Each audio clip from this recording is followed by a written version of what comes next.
SSC ২৬ এবং ২৭ batch এই ক্লাসটাতে তোমাদের একদম বেসিক থেকে আমি যত প্রকারের এমসিকিউ আছে সবগুলো হচ্ছে ইনশাল্লাহ কমপ্লিট করে দিব। তো গতি চ্যাপ্টারের সূত্র তো আমরা জানি, সূত্র সম্পর্কে তোমাদেরকে একটা আলাদা ভিডিও দিচ্ছি, এই ভিডিওতে আমি সূত্র বলবো। বাট তার আগে আমাদেরকে হচ্ছে কিছু থিওরি জানতে হবে যে অ্যাকচুয়ালি গতি জিনিসগুলো আসছে কোথা থেকে বা কিভাবে আমরা গতি হিসাব করি। ওকে, সো তোমাদের বইয়ের মধ্যে একটা কথা আছে, সেটা হচ্ছে প্রসঙ্গ কাঠামো। তোমরা নাম শুনছো কিনা আমি জানি না, সেই নামটা হচ্ছে প্রসঙ্গ কাঠামো। প্রসঙ্গ কাঠামো, এই প্রসঙ্গ কাঠামোটা আসলে কি? ধরো কোনো একটা বস্তু এই জায়গাতে আছে, ওকে, এটা হচ্ছে এই অবস্থান। এখন এই যে এই অবস্থান যে বলতেছো তুমি, এই অবস্থানটা অ্যাকচুয়ালি কিসের থেকে? তোমাকে আমি বললাম যে আচ্ছা এই বিন্দুটা কোথায় আছে সেটা তুমি আমাকে বলো। তোমার কি বলার কোনো ওয়ে আছে? তুমি কিন্তু কোনো কিছু বলতে পারবে না, তাই না? বাট আমি যদি তোমাকে এখানে একটা জিনিস দিয়ে দিই যে ধরো এইটা হচ্ছে ও বিন্দু, ওকে, এবং এই ও বিন্দু থেকে এ বিন্দুর দূরত্ব হচ্ছে 5 মিটার, এবং ও বিন্দু থেকে এ বিন্দু আছে হচ্ছে উত্তর দিকে। এইবার কিন্তু আমি যদি তোমাকে বলি আচ্ছা বলো তো এ বিন্দুটা কোথায়, তখন তুমি খুব সুন্দর করে বলে দিতে পারবা যে এ ও বিন্দু থেকে, এই যে ও বিন্দু থেকে 5 মিটার উত্তর দিকে এ বিন্দুটা আছে।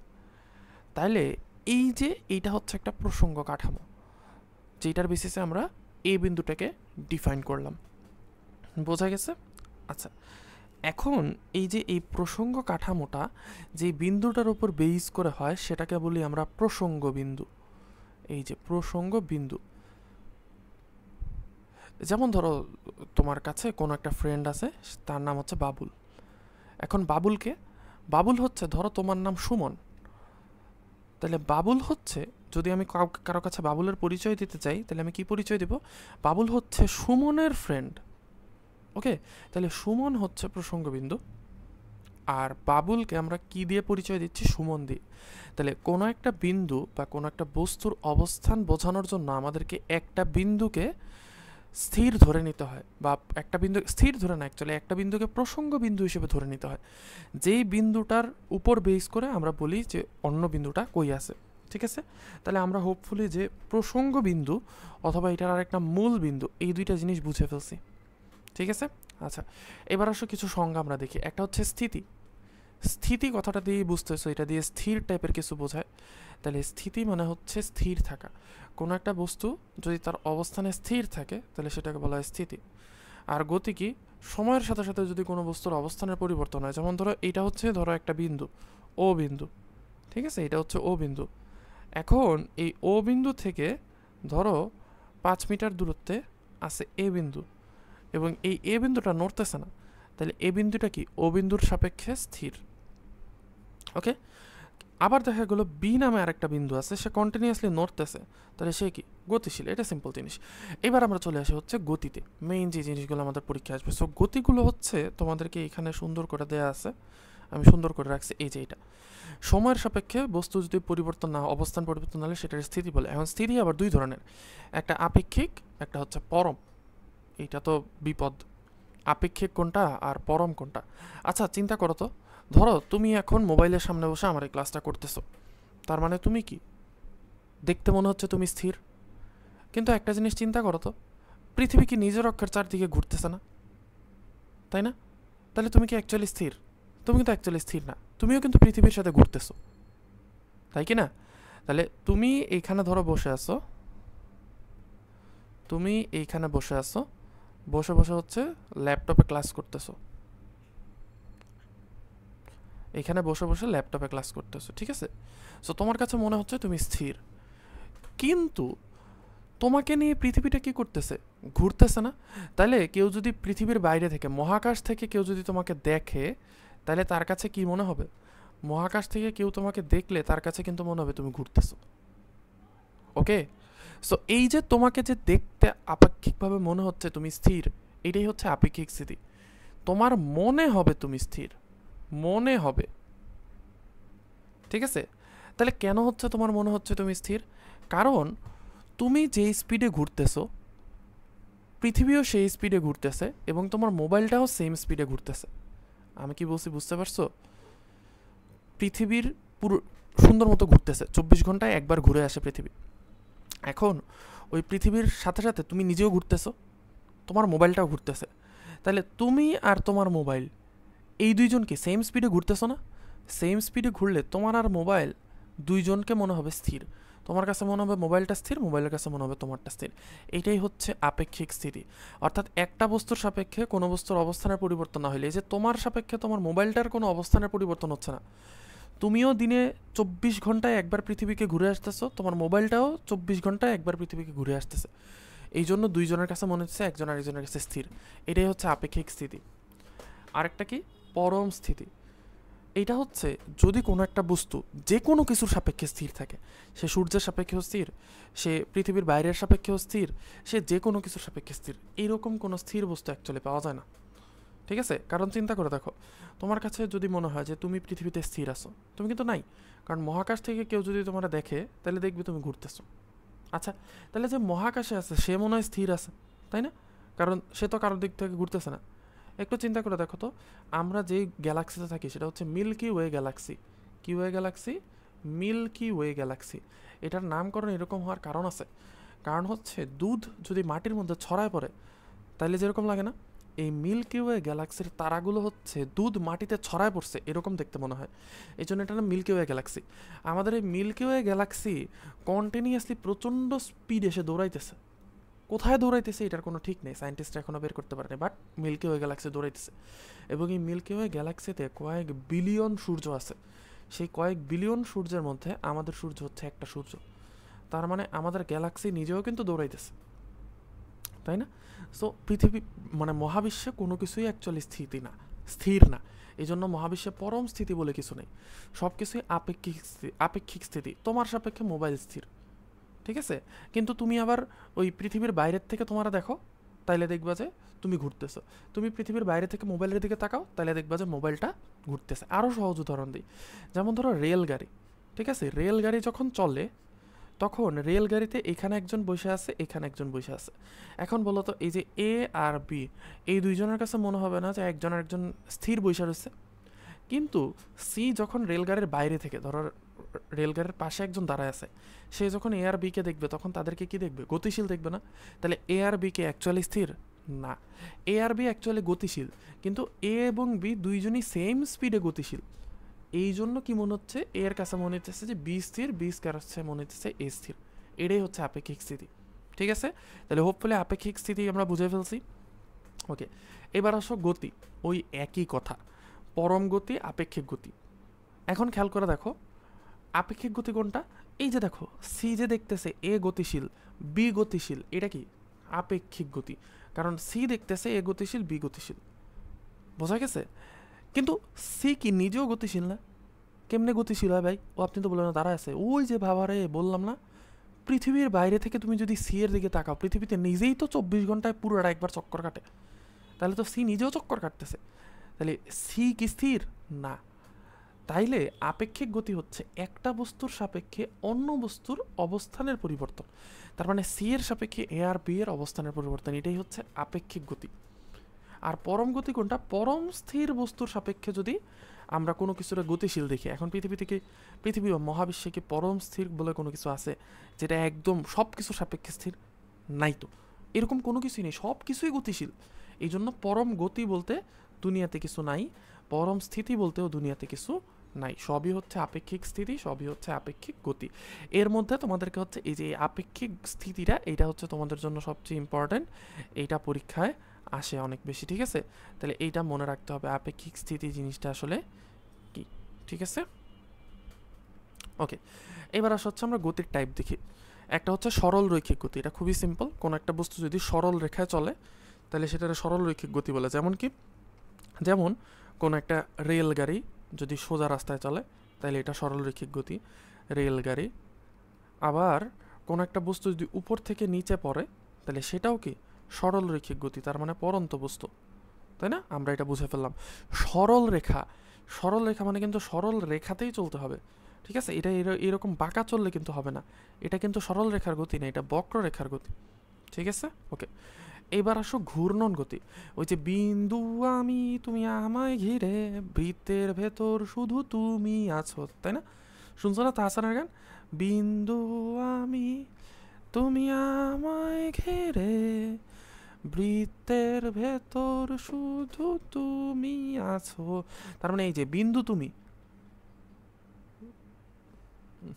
কি হলো, এই যে বিন্দু তুমি, এবার তোমাকে ঘিরে কে করতেছে? এই যে একটা বৃত্তাকার পথে কোনো কিছু ঘুরতেছে। এখন দেখো আমার যদি এই বৃত্তটা ঠিক মতো হয় নাই, একটা বৃত্তের কেন্দ্র থেকে তার সবগুলা ব্যাসার্ধের দূরত্ব সমান না? তার মানে কোনো একটা বস্তু যদি একটা বিন্দুকে, ধরো এখানে একটা এ বস্তু আছে, এই এ বস্তুটা কি করতেছে, এই ও বিন্দুটাকে কেন্দ্র করে সমান দূরত্ব রেখে, যে সমান দূরত্ব হচ্ছে আর, আর রেখে এমনি ঘুরতে থাকে, তাইলে সেটার বলা হয় ঘূর্ণন গতি। যেমন ঘড়ির কাঁটার গতি। এই ঘড়ির কাঁটার গতির ক্ষেত্রে তোমাদের অনেক এমসিকিউ আসে। সেই এমসিকিউটা কি, তোমার হচ্ছে ইয়ে কত সেকেন্ডের কাঁটার হচ্ছে বেগ কত, দেন হচ্ছে তোমার মিনিটের কাটার বেগ কত, ঘন্টার কাটার বেগ কত, এগুলো আমি শিখাবো, ঠিক আছে? ইনশাল্লাহ আমরা শিখবো। এইবার আসো হচ্ছে চলন গতি। কোনো বস্তুর সকল কণা একই সময় একই দিকে চলতে থাকে, সেটাকে বলা হয় চলন গতি। এটা অনেকে বোঝে না। খুবই সিম্পল। ধরো তোমার কাছে এটা, ধরো তোমার টেবিলটা, ঠিক আছে? ধরো এটা হচ্ছে তোমার টেবিল, ঠিক আছে?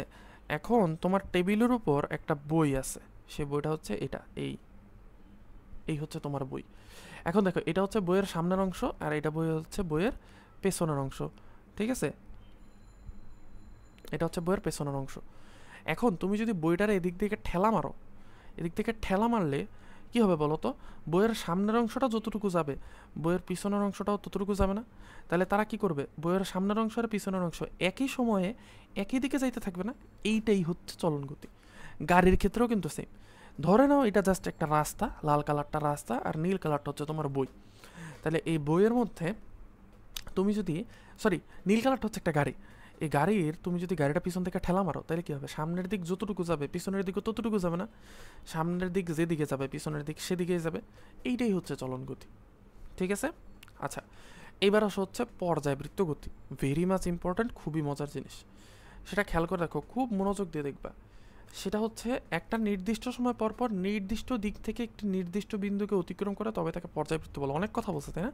তাহলে আমরা এখানে ভাগ করে নিই সংখ্যাটার। একটা হচ্ছে নির্দিষ্ট সময়, নির্দিষ্ট দিক, নির্দিষ্ট বিন্দু। তাইলে এইবার দেখো পর্যায়বৃত্ত গতি।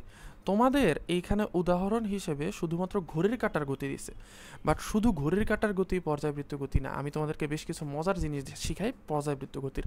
তাহলে প্রথমে দেখো, তাহলে কি বলছে? প্রথমে হচ্ছে একটা বিন্দু থাকা লাগবে। তাহলে ধরে নিলাম এ বিন্দু। তাহলে কোনো একটা বস্তু, ধরে নিলাম এই বস্তুটা, ঠিক আছে? এই যে নীল কালারের বস্তুটা, এই বস্তুটা কি করে? কোনো একটা বিন্দুকে, একটা নির্দিষ্ট বিন্দুকে একটা নির্দিষ্ট দিক থেকে, আচ্ছা দিকটা ধরে নেই, এই যে উপরের দিকে যাইতেছে, এই যে এদিকে, এদিকে। কেন এদিকে ধরছি? কারণ ধরো এটা একটা বৃত্ত, ঠিক আছে? এই বৃত্তের এটা হচ্ছে ধরো ব্যাসার্ধ। এখন আমাকে বলো তো, কোনো একটা বস্তু এইভাবে ঘুরতেছে, ভালো করে খেয়াল করো, এইভাবে ঘুরতেছে সে, কোনো একটা বস্তু এইভাবে ঘুরতেছে, ঠিক আছে? এখানে ধরো, তুমি ধরো এটা ধরো তোমার হাত, এটা হচ্ছে একটা রশি, রশির মধ্যে একটা বস্তু ঝুলায় তুমি ঘুরাইতেছো। আচ্ছা বলো তো, এই অবস্থায় বস্তুর দিকটা কোন দিকে? এদিকে নাকি এদিকে? এইখানে বস্তুর দিকটা হচ্ছে এই বরাবর, এই কোন দিকে? ব্যাসার্ধের সাথে লম্বভাবে, ঠিক আছে? কেমনে বুঝবা এটা? এটা তো তোমার হাত, আর এটা হচ্ছে দড়ি, এখানে হচ্ছে বস্তুটা আছে, এরকম ঘুরাইতেছো, এই যে এইভাবে ঘুরাইতেছো, ঘুরাইতে ঘুরাইতে যদি বস্তুটা ছুটে যায়, তাহলে দেখবা বস্তুটা এদিকেও যাবে না, এদিকেও যাবে না, এদিকেও যাবে না, বস্তুটা যাবে হচ্ছে সোজাই বরাবর। তাইলে আমরা কি বুঝলাম? যে যখন এই অবস্থানে আছে বস্তুটা, তখন এর গতির দিক কোনটা? এদিকে। সেটাকে কি বলি আমরা? ব্যাসার্ধের সাথে বৃত্তের স্পর্শক, ঠিক আছে? আচ্ছা, তো নীল কালারের বস্তুটা কি করতেছে? ঘুরতেছে একটা নির্দিষ্ট বিন্দুকে কেন্দ্র করে। এই যে এই বিন্দুটাকে, এ বিন্দু, এটাকে কেন্দ্র করে নীল কালারের বস্তুটা এইরকম করে ঘুরে আসতেছে, ঠিক আছে? তাহলে দেখো, এই নীল কালারের বস্তুটা যাত্রা শুরু করছিল কিন্তু এই উপরের দিকে, এই যে এই, আবার সে কিছুক্ষণ পর ঘুরে এসে ওই একই দিক থেকে আবার যাত্রা করতেছে, এই আবার একই দিক থেকে যাত্রা করতেছে, আবার একই দিক থেকে যাত্রা করতেছে। তাহলে কি হচ্ছে? সে নির্দিষ্ট সময় পর পর নির্দিষ্ট দিক থেকে সে কি করছে, কি যন্ত্রণা, নির্দিষ্ট সময়, নির্দিষ্ট দিক থেকে নির্দিষ্ট বিন্দুকে অতিক্রম করতেছে। এবার আসো নির্দিষ্ট সময়। এই যে বস্তুটা আছে না, এই বস্তুটা এখান থেকে যাত্রা শুরু করে, নীল বস্তুটা এখান থেকে যাত্রা শুরু করে এই পুরোটা ঘুরে আসতে ধরো সময় লাগে 10 সেকেন্ড। সে প্রতি 10 সেকেন্ড পর পর এই বিন্দুটাকে ঘুরে আসে। সো এইটার সবচেয়ে সহজ উদাহরণ হচ্ছে ঘড়ি, তাই না? ঘড়ির কাঁটা কি করে, ঘড়ির কাঁটা ধরো হচ্ছে এটা একটা ঘড়ি, এই ঘড়ির মধ্যে 1 2 3 6 9, এখানে হচ্ছে 12, ঠিক আছে? আচ্ছা একটা এখানে হবে, ওকে। সো এখানে জিনিসটা কি ঘটনা ঘটে, এখানে ঘটনা ঘটে হচ্ছে, ঠিক আছে তো ঘড়ি, হ্যাঁ মোটামুটি ঠিক আছে। আচ্ছা ধরো 9টা বাজের থেকে একটা ঘড়ির কাঁটা যাত্রা শুরু করছে, সে কী করে ঠিক 12 ঘন্টা পর ঘুরে এসে ওই একই দিক থেকে সে হচ্ছে আবার 9টা বাজে আসে, তাই না? তাহলে এইটা একটা পর্যায়বৃত্ত গতি। পর্যায়বৃত্ত, নামের মধ্যে বৃত্ত আছে, তার মানে এই গতিটা কি হবে, বৃত্তের মতো হচ্ছে ঘুরবে, তাই না? না, এই কনসেপ্টটা কিন্তু রং।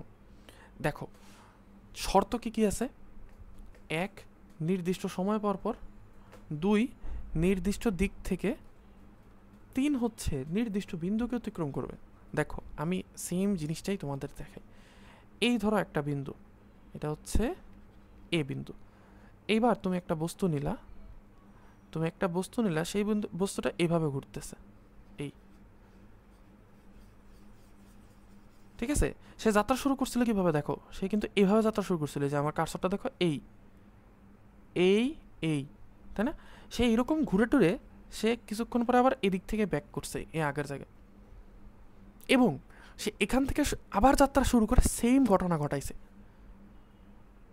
ফিরে আসছে, আবার সে যাত্রা শুরু করে সেম ঘটনা ঘটায় আবার ফিরে আসছে। তাইলে এবার আমাকে বলো, এই বস্তুটা ধরো প্রতি 10 সেকেন্ড পর পর এই রাস্তায় ঘুরে এই একই জায়গায় ফিরে আসে এবং একই দিক থেকে ফিরে আসে, তাহলে এটা কি পর্যায়বৃত্ত গতি হবে? অফকোর্স এটাও পর্যায়বৃত্ত গতি হবে। তাহলে পর্যায়বৃত্ত গতির ক্ষেত্রে তোমাকে কি কি শর্ত মনে রাখতে হবে, জাস্ট একটা নির্দিষ্ট বিন্দুকে কেন্দ্র করে তোমার হচ্ছে, মানে একটা নির্দিষ্ট বিন্দুকে বারবার অতিক্রম করতে হবে, 1 নম্বর শর্ত। 2 নম্বর শর্ত হচ্ছে একই দিক থেকে অতিক্রম করতে হবে। 3 নম্বর শর্ত হচ্ছে একটা নির্দিষ্ট সময় পর পর, মানে সময়টা সেম থাকতে হবে অতিক্রমের, তাইলেই হচ্ছে পর্যায়বৃত্ত গতি কিন্তু হবে। তাহলে এটাও কিন্তু একটা পর্যায়বৃত্ত গতি, ঠিক আছে? ওকে, তাহলে পর্যায়বৃত্ত গতি অনেক ধরনের হতে পারে। এবার আসো হচ্ছে সরল ছন্দিত স্পন্দন গতি। ওকে, সরল ছন্দিত স্পন্দন গতি, এই জিনিসটা আমরা একটু দেখি। এই যে এটা স্পন্দন গতি, ওকে। স্পন্দন গতি এই জিনিসটার মানে হচ্ছে এটা একটা পর্যায়বৃত্ত গতি, বাট এই পর্যায়বৃত্ত গতির অর্ধেক সময় কোনো একটা বস্তু একদিকে যাবে, বাকি অর্ধেক সময় আরেক দিকে যাবে। অর্থাৎ খেয়াল করো, খুব ভালো করে খেয়াল করো, ধরো এইটা হচ্ছে বিন্দুটা, ঠিক আছে? এইটা হচ্ছে এই বিন্দু, কোন একটা বস্তু এখান থেকে যাত্রা স্টার্ট করছে, তাহলে সে কোন দিকে যাত্রা স্টার্ট করছে বলো তো? নিচের দিকে যাত্রা স্টার্ট করছে, নিচের দিকে যাত্রা স্টার্ট করছে। এখন নিচের দিকে যাত্রা স্টার্ট করার পরে তাকে কি করতে হবে, তাকে হচ্ছে এই যে এইটুকু পর্যন্ত এসে আবার সে উল্টা দিকে ব্যাক যাবে, এবং ব্যাক যাওয়ার পরে সে কিন্তু আবার এখান থেকে যাত্রা স্টার্ট করবে। তাহলে দেখো সে তার গতিপথের কি করলো, অর্ধেক সময় নিচের দিকে গেল, অর্ধেক সময় উপর দিকে গেল, এটা হচ্ছে স্পন্দন গতি। তাহলে ভাই এটা পর্যাবৃত্ত কেমনে হয়? দেখো এই বস্তুটা যখন যাত্রা শুরু করছিল তখন সে কি নিচের দিকে শুরু করছিল না? সে যখন ব্যাক করে আগের জায়গায় গেছে, আগের জায়গায় যাওয়ার পর আবার নতুন যাত্রা শুরু করছে, নতুন যাত্রাটাও কিন্তু শুরু হয়েছে নিচের দিকে, তাহলে দিক সেম, দিকের বিষয়টা মিলছে। এইবার সে একই সময় পর পর নিচে আসে উপরে যায়, মানে নিচে আসার উপরে যাওয়া এইটুকুতে যেই সময় লাগে প্রথমবারে, দ্বিতীয়বার নিচে আসা উপরে যাওয়া তো সেম সময় লাগবে, তাহলে কি সময়ও সেম। এবার তাহলে কি বাকি থাকে, একটা নির্দিষ্ট বিন্দুকে অতিক্রম করা। এই যে সে তো বারবার এই বিন্দু থেকে নিচে আসতেছে, আবার এই বিন্দুতে ব্যাক আসতেছে, নিচে আসতেছে ব্যাক আসতেছে। তাহলে পর্যায়বৃত্ত গতির একটা স্পেশাল টাইপ হচ্ছে সরল ছন্দিত স্পন্দন গতি, ঠিক আছে? তাহলে সরল ছন্দিত স্পন্দন গতি যেই কথা, পর্যায়বৃত্ত গতিও কিন্তু একই কথা, কিন্তু পর্যায়বৃত্ত যে গতি যেই কথা, সরল ছন্দিত স্পন্দন গতি সেই কথা না। ওকে, যে সকল ক্ষারই ক্ষারক, সকল ক্ষারক ক্ষার নয়।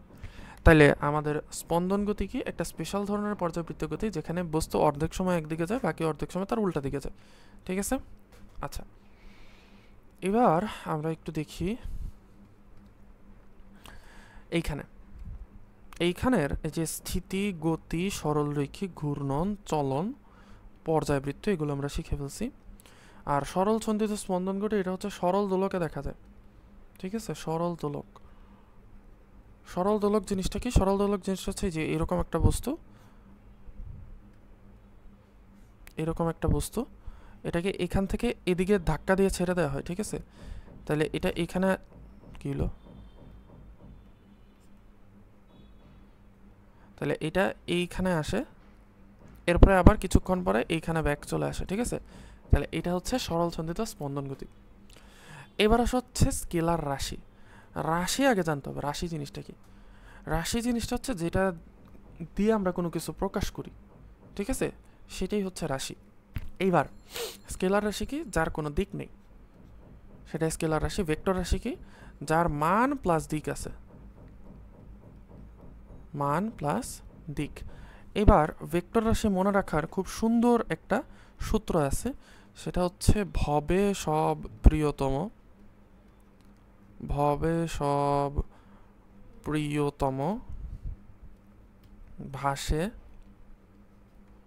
প্রেমে, ভবে সব প্রিয়তম ভাসে প্রেমে।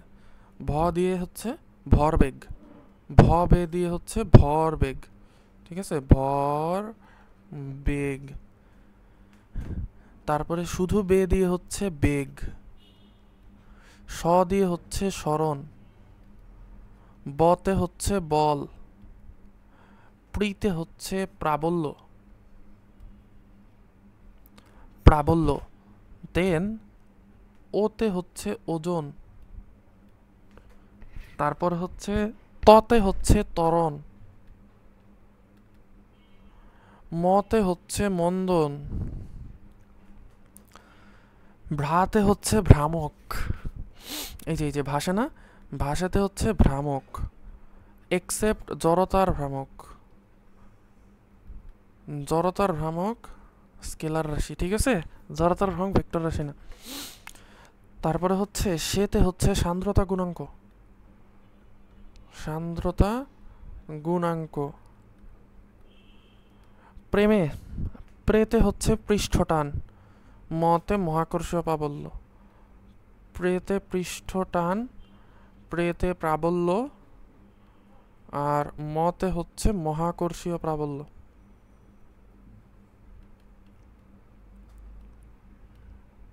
ঠিক আছে? আচ্ছা, এবার হচ্ছে আমাদের বেসিক কিছু জিনিস শিখতে হবে, যে দূরত্ব কি, স্মরণ কি, দ্রুতি কি, বেগ কি। ওকে, এগুলো এমসিকিউর জন্য ভেরি মাচ ইম্পর্টেন্ট, এগুলো পরীক্ষায় আসবেই। আচ্ছা, এখন তাহলে আমরা একটা নতুন স্লাইড নিই। হ্যাঁ, তোমরা একটু ওয়েট করো।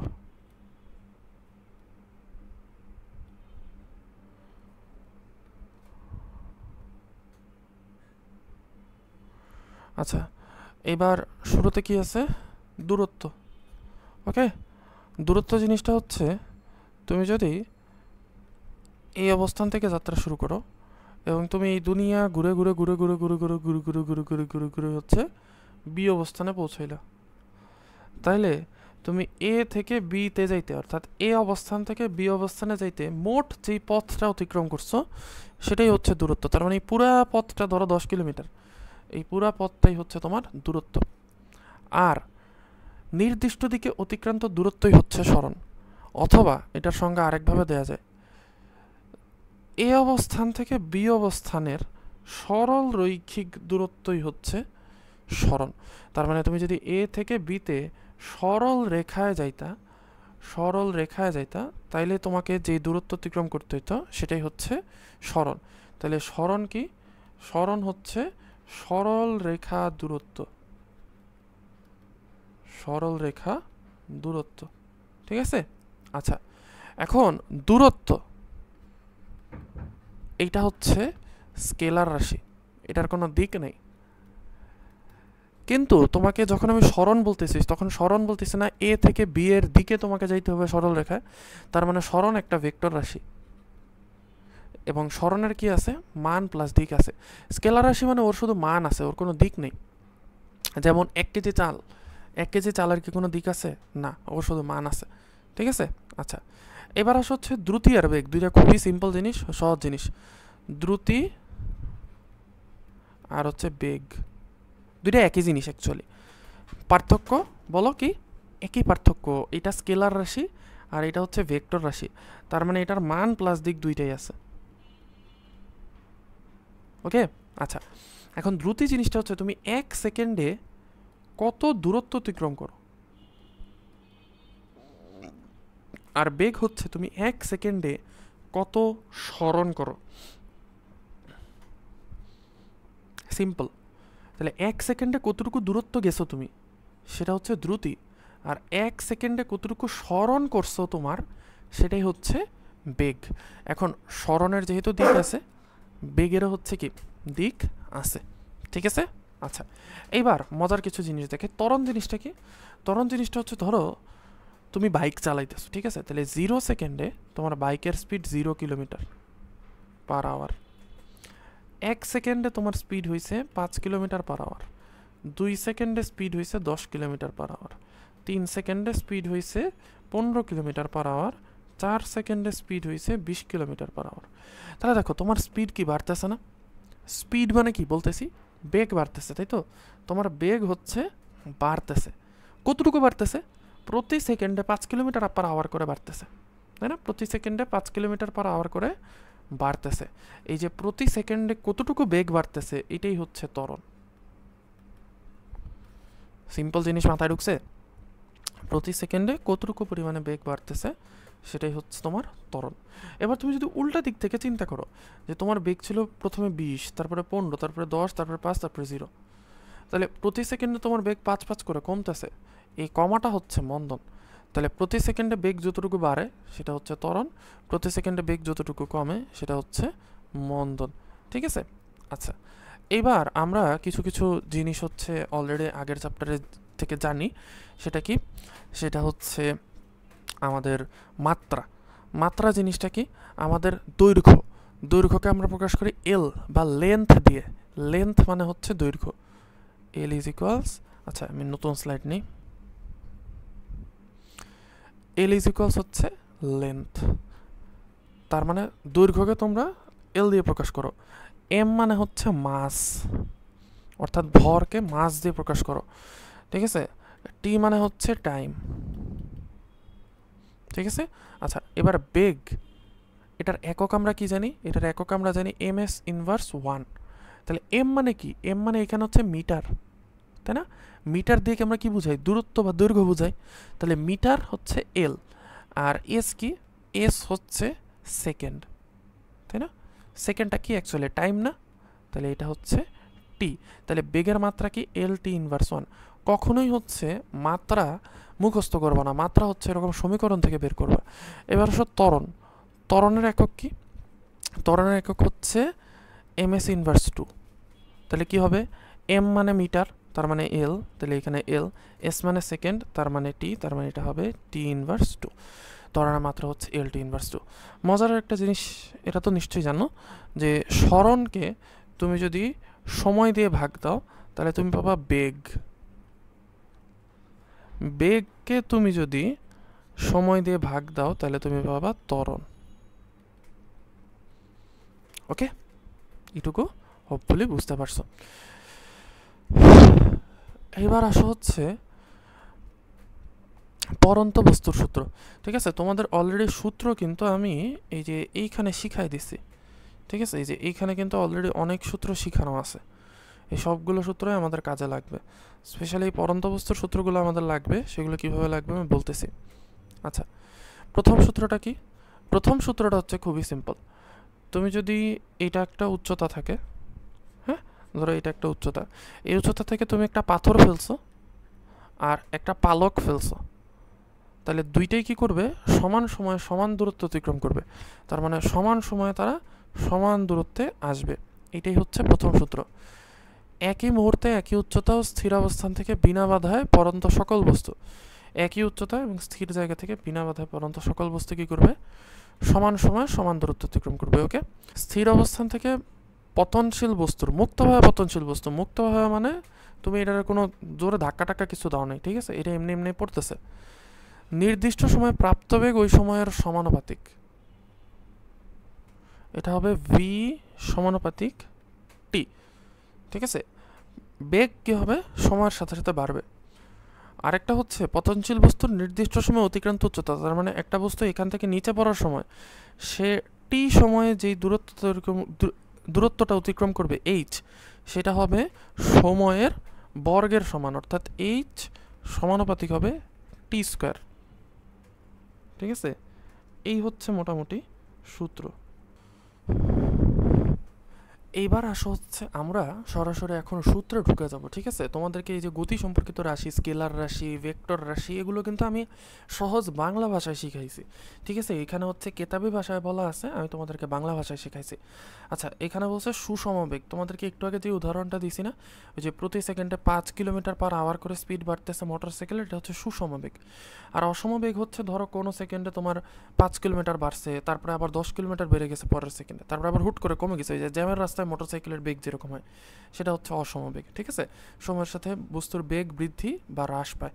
ঠিক আছে, ওকে। আচ্ছা, বৃদ্ধি বা হ্রাস এটা হচ্ছে অসম হয়, হ্রাস পাইলে হবে না। সময়ের সাথে বেগের বৃদ্ধি বা হ্রাস অসম হয়, মানে সমানভাবে বাড়ে না। প্রতি সেকেন্ডে 5 কিলোমিটার করে বাড়তেছে বা 5 কিলোমিটার করে কমতেছে এরকম না। কোনো সেকেন্ডে 5 কিলোমিটার বাড়ছে, কোনো সেকেন্ডে 10 কিলোমিটার বাড়ছে, এরকম। ঠিক আছে।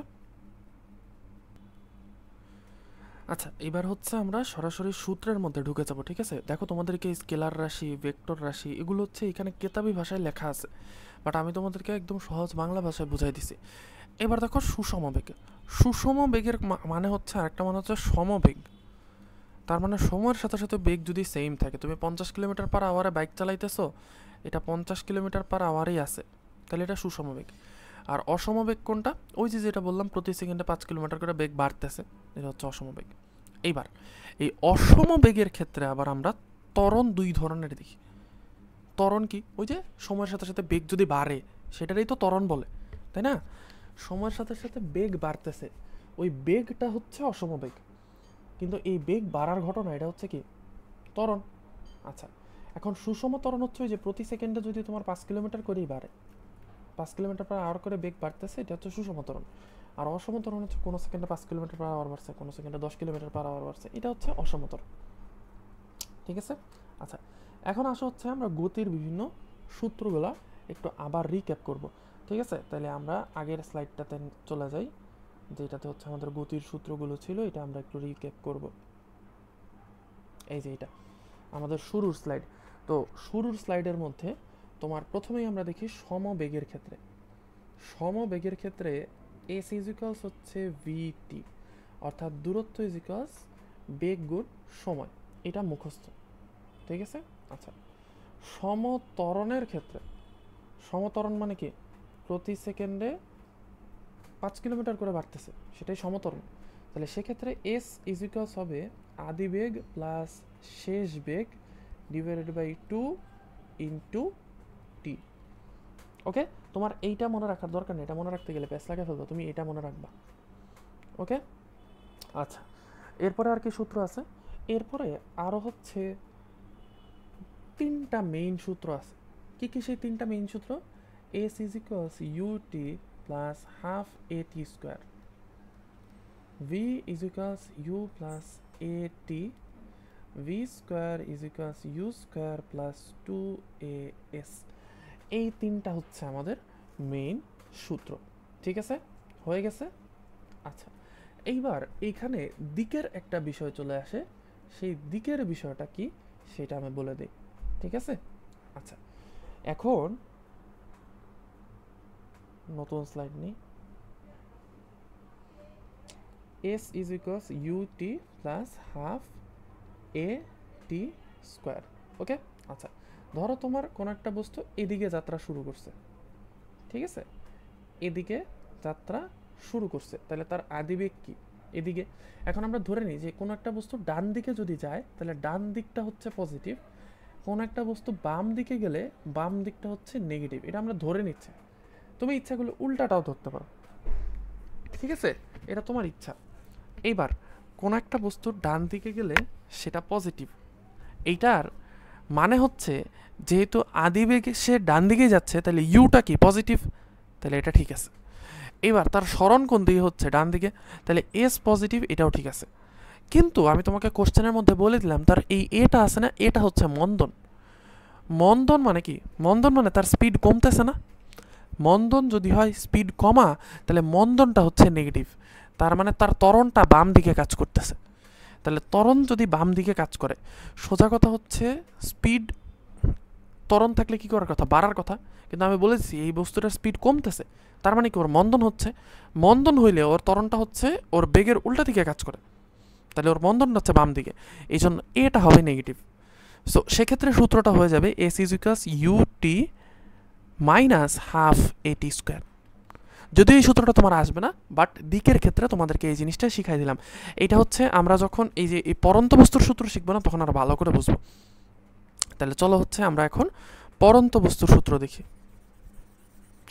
পরন্ত বস্তুর সূত্রটা না, তোমরা জাস্ট মনে করো যে আমরা normally S is equals UT plus half AT স্কোয়ারে কী দেখি, এদিকে কোনো একটা গাড়ি যাচ্ছে, তাহলে আদি বেগ এটা, শেষ বেগ এটা, দূরত্ব হচ্ছে এটা, তার সময় লাগে এটা, তাই না?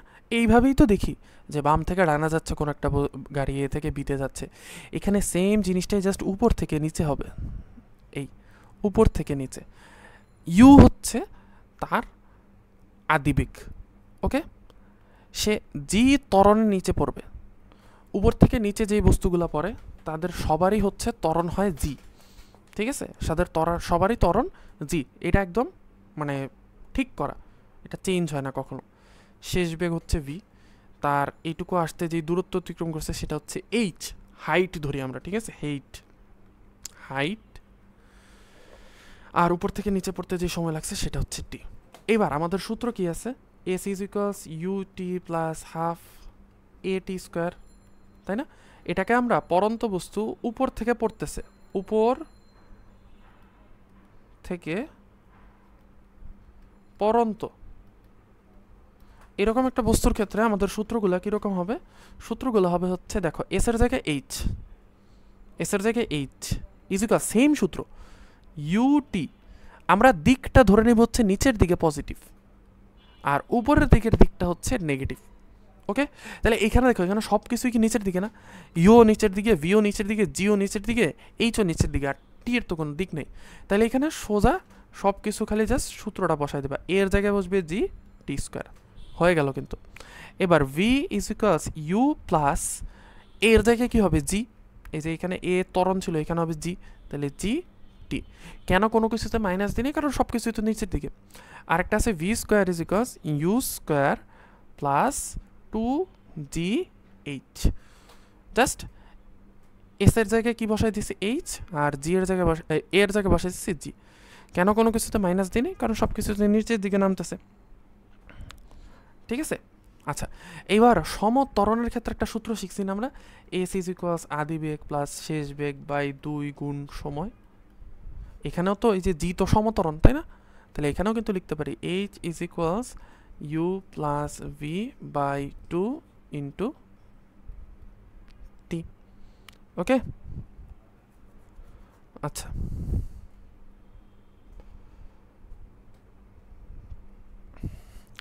তাহলে আমাদের এটা পরন্ত বস্তুর সমীকরণ হয়ে গেল, উপর থেকে নিচে পরন্ত বস্তুর সমীকরণ হয়ে গেল। এবার আমরা দেখব হচ্ছে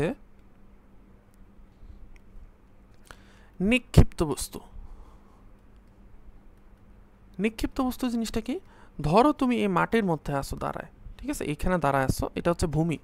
ভূমি থেকে তুমি কোনো একটা বস্তুর উপরে ছুঁড়ে মারছো, তাহলে উপরে ছুঁড়ে মারলে এটা কত দূর যাবে সেটা হচ্ছে নিক্ষিপ্ত বস্তুর সমীকরণ। তাহলে এখানে দেখি আমরা ইউ, আমরা এখানেও পজিটিভ হিসেবে কোনটা ধরে নেব বলো তো? পজিটিভ হিসেবে আমরা ধরে নিচ্ছি হচ্ছে আমার আদিবেগের দিকটা। তাহলে আদিবেগ কোনটা ধরে নিচ্ছি? উপরের দিক পজিটিভ, এবার উল্টারে পজিটিভ ধরছি, ঠিক আছে? উপরের দিককে এবার পজিটিভ ধরছি, তাহলে উপরের দিক যদি পজিটিভ হয় তাহলে নিচের দিককে নেগেটিভ, তাহলে ইউ হচ্ছে পজিটিভ, ওকে? ওকে, এরপর হচ্ছে আমাদের জিটা কি হবে? জি যেহেতু নিচের দিকে, তাহলে জি হচ্ছে নেগেটিভ। এইচ কি? এইচ হচ্ছে পজিটিভ, কারণ উপরের দিকে উচ্চতা উঠতেছে, তাহলে এইচ পজিটিভ, আর টি এর তো কোনো দিক নেই। তাহলে এবার সূত্রগুলো কি হবে? সূত্রগুলো হবে হচ্ছে H is equals U T plus half G T square, এটা না সূত্র? তাহলে দেখো এইচ পজিটিভ ইউও পজিটিভ, কারণ উপরের দিকে সব কিছু পজিটিভ। তাহলে এইচ পজিটিভ ইউ পজিটিভ, আর এইখানে জিটা কি নেগেটিভ। তাহলে জিটা যদি নেগেটিভ হয় তাহলে এই প্লাসটা কি হয়ে যাবে মাইনাস, তাহলে এটা হবে minus half G T square. Okay, এবার V is equals U minus GT হবে, কেন? ভি পজিটিভ ইউ পজিটিভ, জিটা হচ্ছে negative. V square is equals U square minus two D eight, কেন? কারণ জিটা হচ্ছে নেগেটিভ। ঠিক আছে, আচ্ছা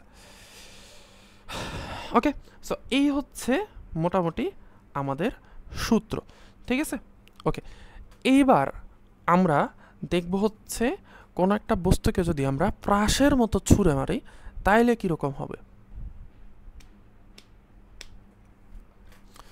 ধরো এটা হচ্ছে ভূমি,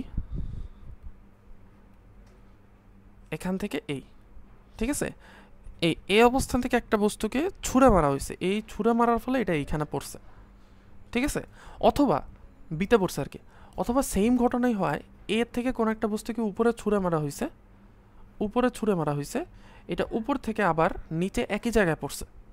দুইটা জিনিস কি একই না? এ থেকে ছুঁড়ে মারা হয়েছে বিতে গিয়ে পড়ছে, এ থেকে ছুঁড়ে মারা হয়েছে আবার এতেই পড়ছে, দুইটা একই জিনিস না? ওকে, এখন কতক্ষণ এই জিনিসটা উপরে ভেসে ছিল সেটা হচ্ছে তার বিচরণকাল। এই বিচরণকালকে আমরা প্রকাশ করি বড় হাতের টি দিয়ে। এখন এই জিনিসটা কত সময় পর্যন্ত ভেসে ছিল এটা আমরা কেমনে বুঝবো? দেখো, এটা বের করার খুব সুন্দর বই আছে। কোন সূত্রটা আমরা ইউজ করতে পারি? তোমাকে ধরো আমি দিয়ে দিচ্ছি এটার আদিবেগ কত, ইউ আমি তোমাকে দিয়ে দিচ্ছি, ঠিক আছে, জি এর মান তুমি এমনিই জানো। ওকে, তো তোমাকে আমি শুধু এটার আদিবেগ আর জি এর মান দিছি, এবার বলছি আমাকে বিচরণকাল বের করতে। বিচরণকাল মানে কতক্ষণ এটা হাওয়ায় ভাসছে। আরেকটা সূত্র, আরেকটা তোমাকে বের করতে দিচ্ছি যে সর্বোচ্চ উচ্চতায় যেতে কতক্ষণ লাগে, সর্বোচ্চ উচ্চতায়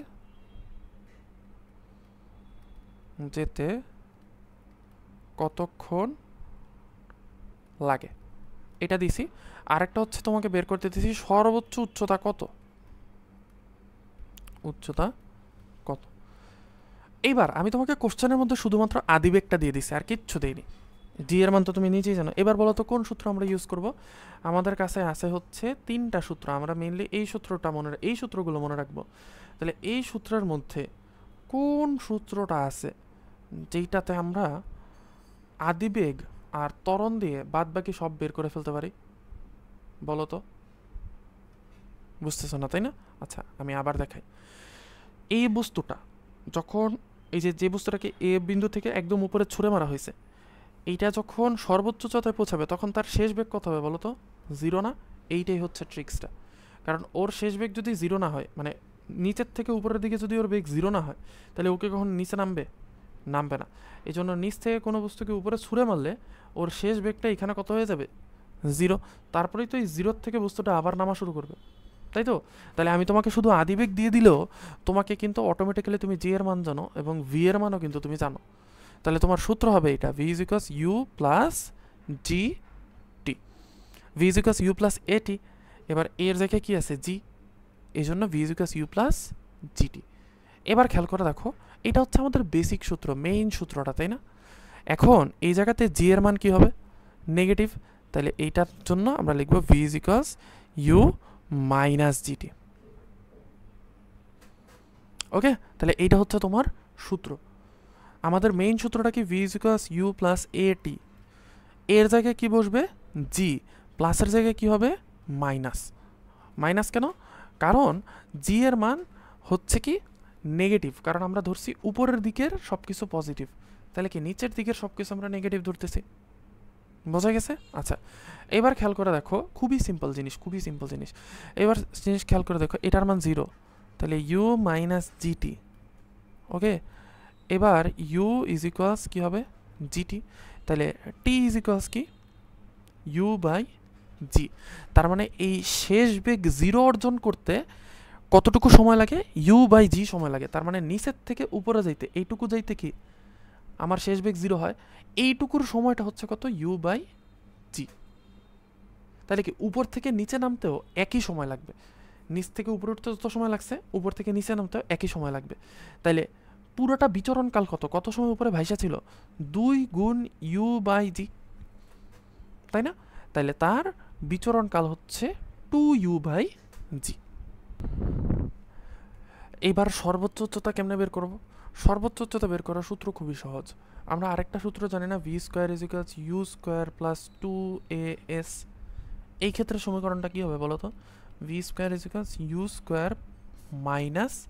2gh, কারণ এস এর জায়গায় এইচ হয়ে যাবে, এ এর জায়গায় জি হয়ে যাবে, আর জিটা নেগেটিভ, এই জন্য মানে জি এর দিকটা নেগেটিভ, এই জন্য এটা হয়ে যাবে মাইনাস, তাই না?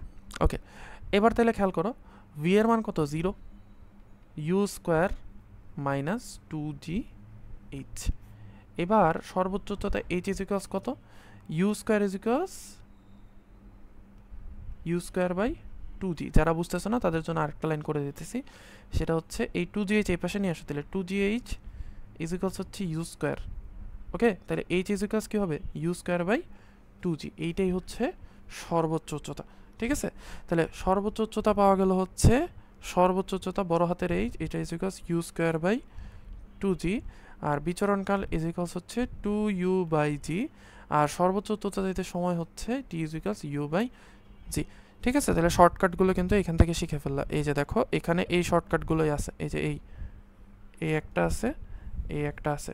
এখানে সর্বোচ্চ উচ্চতা দিতে সময় দেয় নাই, সেটা আমি লিখে দিই t u/g। ওকে, আচ্ছা, তাহলে আমাদের এখানে অনেক কিছু শেখা হয়ে গেছে, ঠিক আছে? এই যে এইখানে যতগুলো কথা আছে না, এই সবগুলো কথা হচ্ছে তোমাদেরকে অলরেডি আমি বলে ফেলছি। এই যে এইখানে যা যা বলা আছে, সো আমি আর এটা বলতেছি না, এটা আমি স্কিপ করলাম। এইবার আমরা দেখব হচ্ছে কিছু প্রয়োজনীয় লেখচিত্র। ওকে, আমি কিন্তু তোমাদের এমসিকিউর বেসিক শিখাচ্ছি। এমসিকিউর বেসিক শিখলে না এরপরে তোমরা অটোমেটিক্যালি এমনি সব কিছু পারবা। এবার দেখো, এটা হচ্ছে সরণ বনাম সময় লেখচিত্র, আর এটা হচ্ছে বেগ বনাম সময় লেখচিত্র।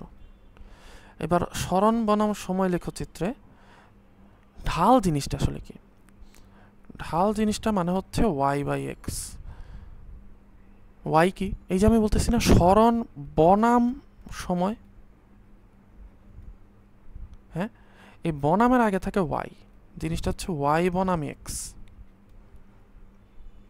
ওকে, তাহলে y যেটা থাকে বা বনামের বামে যেটা থাকে সেটা হচ্ছে y অক্ষে লিখতে হয়, আর বনামের ডানে যেটা থাকে সেটা হচ্ছে x অক্ষে লিখতে হয়, ঠিক আছে? ঢাল জিনিসটার মানে হচ্ছে y/x। ওকে, আচ্ছা, তাহলে ঢাল জিনিসটার মানে যদি y/x হয়, আর y মানে সরণ, x মানে সময়, তাহলে y মানে হচ্ছে সরণ, x মানে হচ্ছে সময়। তাহলে সরণ বাই সময় এটার মানে কি অ্যাকচুয়ালি? বেগ না? এই জন্যই তো বলছে সরণ আর সময় লেখচিত্রে ঢাল হচ্ছে বেগ, আর বেগ বনাম সময়, তাহলে এখানে বেগ, এখানে বনাম সময়, তাহলে বেগ ডিভাইডেড বাই সময় মানে কি? ত্বরণ। এই যে এটাই তো বলছে বেগ বাই সময় লেখচিত্র বা ভিটি লেখের ঢাল হচ্ছে ত্বরণ। এই যে সরণ বনাম সময় আছে না, এটাকে অনেক সময় এভাবে প্রকাশ করে, সরণ সময়, ঠিক আছে? আচ্ছা, এখন গ্রাফ দেখে তোমাদের বুঝতে হবে যে জিনিসটা কীভাবে হইতেছে। তো ফার্স্টে দেখো, উপরের দিকে সরণ আর এদিকে হচ্ছে সময়। এখন এদিকে যদি সময় হয়, ধরো এটা 0 সেকেন্ড, এটা 1 second, 2 second, 3 second, 4 second, 5 second, 6 second, 7 second, 8 second, ঠিক আছে? সেকেন্ড এগুলো। এখন 0 থেকে 2 নাম্বার সেকেন্ড পর্যন্ত সরণ কিছু হয়েছে? সরণ কিন্তু 0। তাহলে 0 থেকে 2 সেকেন্ড পর্যন্ত তার কোনো সরণ হয় নাই, সরণ হচ্ছে 0। তার মানে কি বস্তুটা স্থির? এই জন্যই বলছে 1 নাম্বার পজিশনটাতে হচ্ছে বস্তুটা স্থির।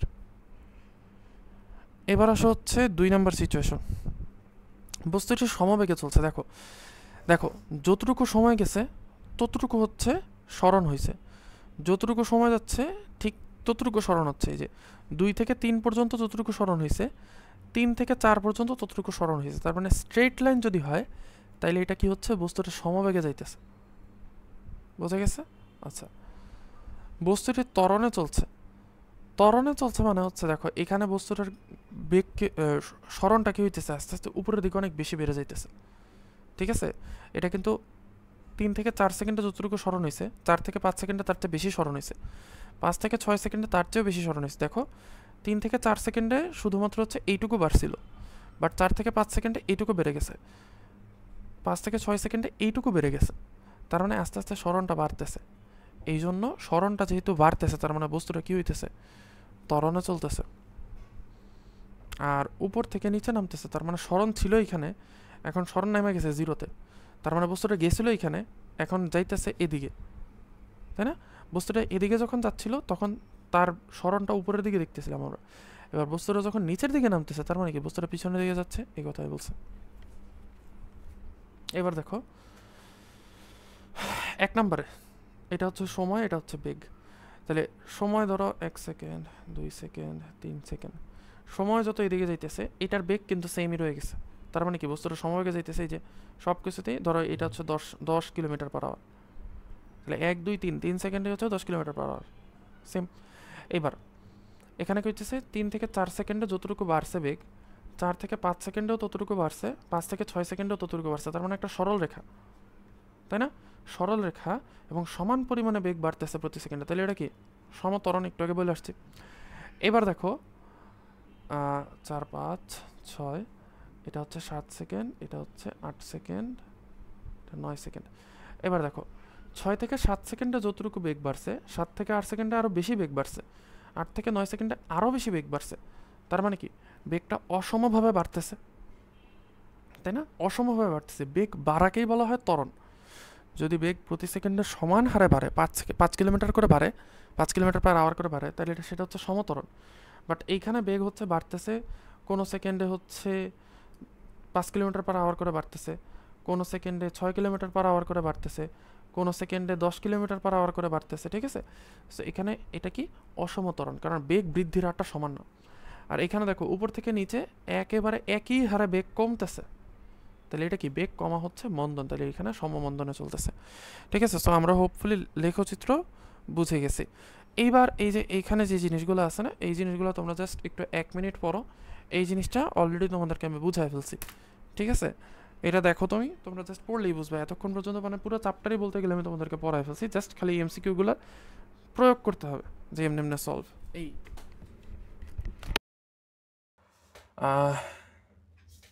সো স্টুডেন্টস, দুঃখিত, রাইটার্স ব্লক বলে একটা কথা আছে, সেটা হচ্ছে যারা সৃজনশীল রাইটার আছে এরা মাঝে মাঝে এমন অবস্থা হয় যে এরা কোনো কিছু লিখতে পারে না, হ্যাঁ, অনেক দিন চলে যায়, এদের মাথায় কোনো কিছু আসে না। এরকম টিচার্স ব্লক বলেও একটা কথা আছে, সেখানে হচ্ছে একজন টিচার অনেক দিন ধরে কোনো ক্লাস নিতে পারে না। সো আমার হচ্ছে এই টিচার্স ব্লক হয়েছিল এই পার্টটার জন্য, ঠিক আছে? তো তোমাদের এর আগের পার্ট নেওয়ার পরে আমি প্রচণ্ড টায়ার্ড হয়ে গেছিলাম, এরপর এই পার্টটা নেওয়ার জন্য এনার্জি গেইন করতে পারতেছিলাম না, এর মধ্যে আমার পরীক্ষা টরীক্ষা আছে। সো যাই হোক, চল আমরা স্টার্ট করি। স্থির বস্তু সময়ের সাথে অবস্থানের পরিবর্তন হয় না, গতিশীল বস্তুর অবস্থানের সময়ের সাথে সাথে অবস্থানের পরিবর্তন, এগুলো বেসিক জিনিস। তারপর প্রসঙ্গ বিন্দু কি, অবস্থান কি, তারপর রেল লাইনের পাশে দাঁড়ানো ব্যক্তির সাপেক্ষে ট্রেন গতিশীল, এগুলো সব বেসিক জিনিস। এটা হচ্ছে আমাদের একটু জানতে হবে।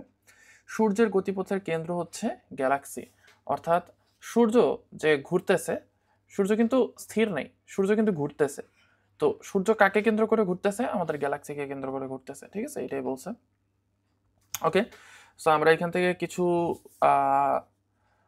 জ্ঞানমূলক শিখে নিয়ে দেন আমরা এখন চলে যাব হচ্ছে আমাদের এমসিকিউতে।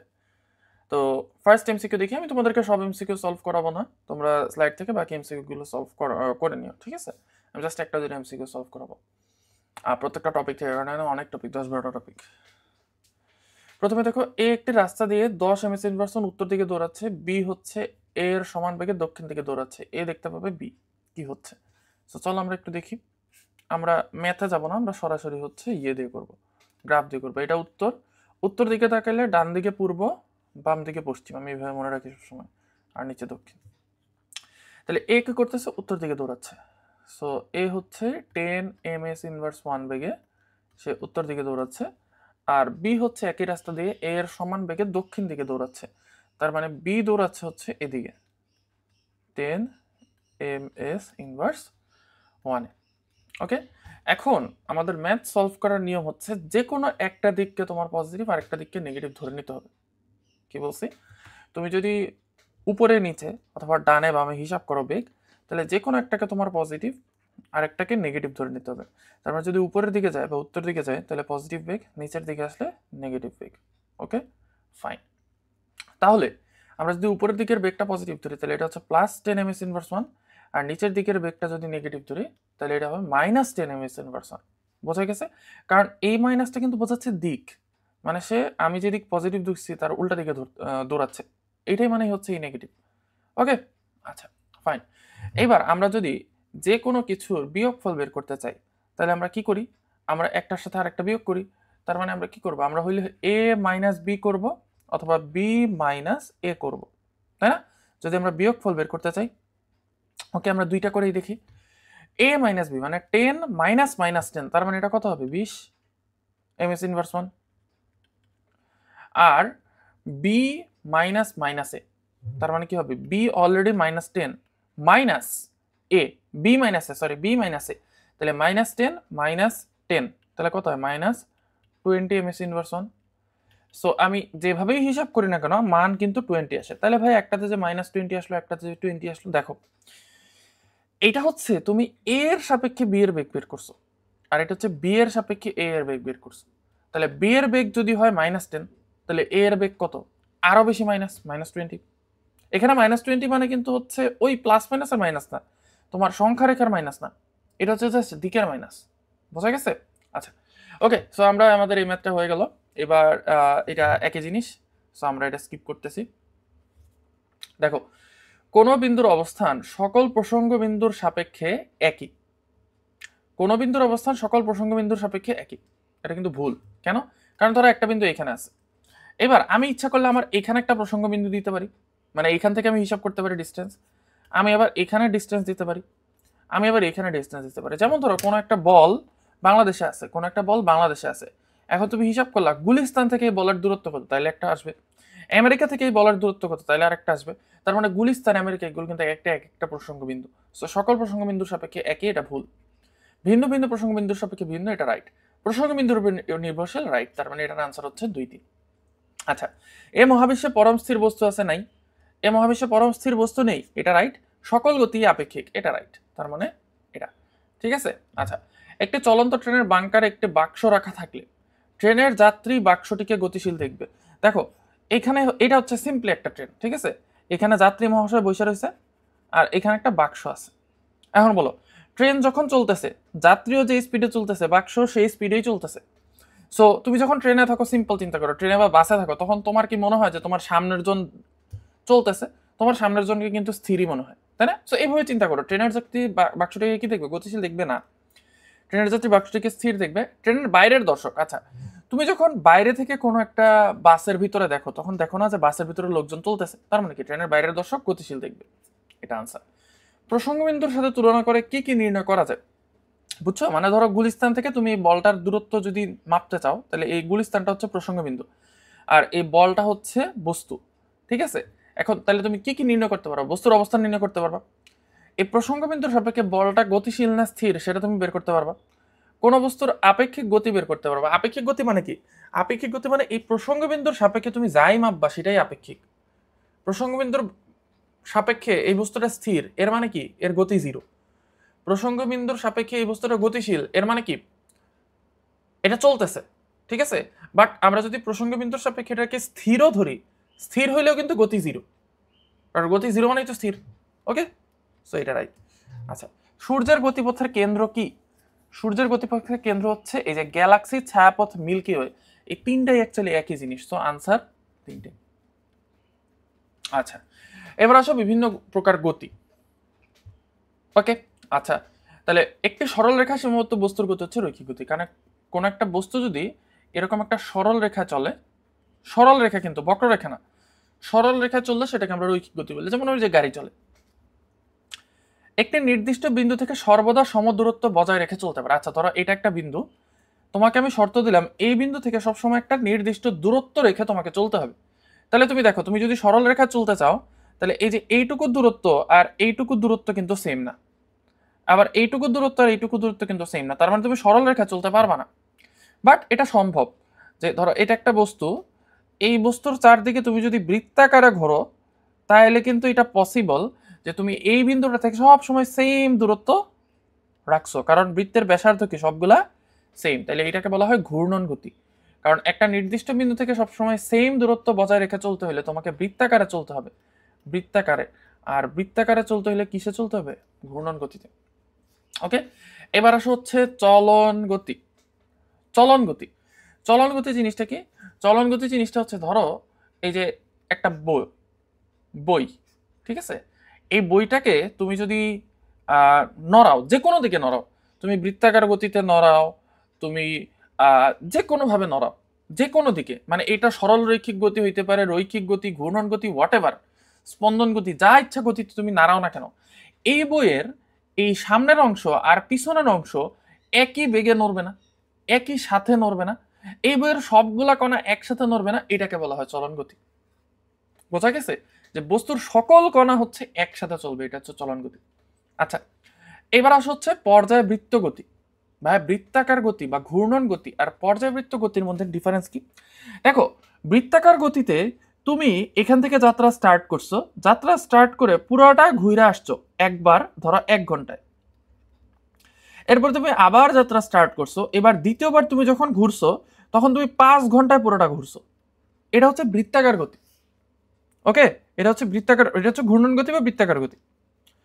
আর পর্যায়বৃত্ত গতি হচ্ছে তুমি প্রথমবার ঘুরছো 1 ঘন্টায়, দ্বিতীয়বারও ঘুরছো 1 ঘন্টায়, তৃতীয়বারও ঘুরছো 1 ঘন্টায়, চতুর্থবারও ঘুরছো 1 ঘন্টায়। অর্থাৎ তুমি একটা নির্দিষ্ট বিন্দুকে, যে এই নির্দিষ্ট বিন্দুকে একই দিক থেকে, এই যে একই দিক থেকে বারবার, একই দিক থেকে বারবার একই সময় পরপর অতিক্রম করতেছো, এটা হচ্ছে পর্যায়বৃত্ত গতি। ওকে, আচ্ছা, তাহলে ঘূর্ণন গতি হচ্ছে এক প্রকার বিশেষ পর্যায়বৃত্ত গতি। বোঝা গেছে কেন এই কথাটা বলছে? আচ্ছা, এইবার আসা হচ্ছে এই পর্যায়বৃত্ত গতির একটা সাব ডিভিশন হচ্ছে স্পন্দন গতি। তার মানে স্পন্দন গতি হচ্ছে একটা স্পেশাল টাইপ অফ পর্যায়বৃত্ত গতি। ওকে, বোঝা গেছে? আচ্ছা, তাহলে স্পন্দন গতি কাকে বলে? ধরো তুমি কি করছো, এই পথটাতে অর্ধেক এভাবে আসছো, আবার অর্ধেক এভাবে ব্যাক গেছো, আবার অর্ধেক এভাবে আসছো, আবার অর্ধেক এভাবে ব্যাক গেছো, এবং প্রত্যেকবার যাওয়া আসায় তোমার সেম টাইম লাগছে। এটা হচ্ছে স্পন্দন গতি। অর্থাৎ তোমার গতিপথের অর্ধেক টাইম তুমি একদিকে গেছো, বাকি অর্ধেক টাইম তার বিপরীত দিকে গেছো।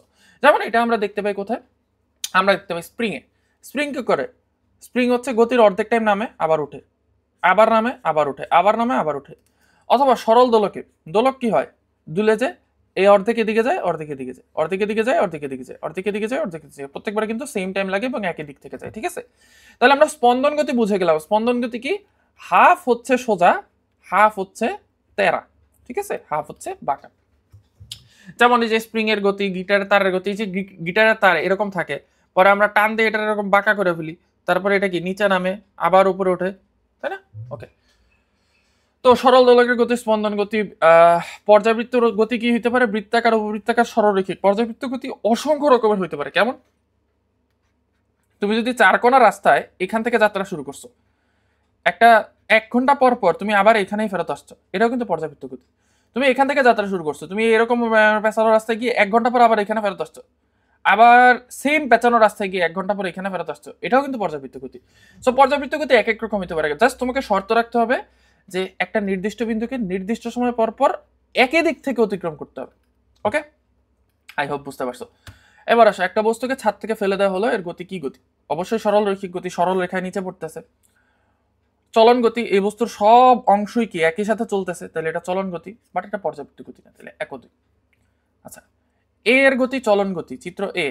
হ্যাঁ, অবশ্যই এ এর গতি হচ্ছে চলন গতি, রাইট, কারণ সবগুলো এই যে এই বস্তুটার দুইটা অংশ একই সাথে যাইতেছে।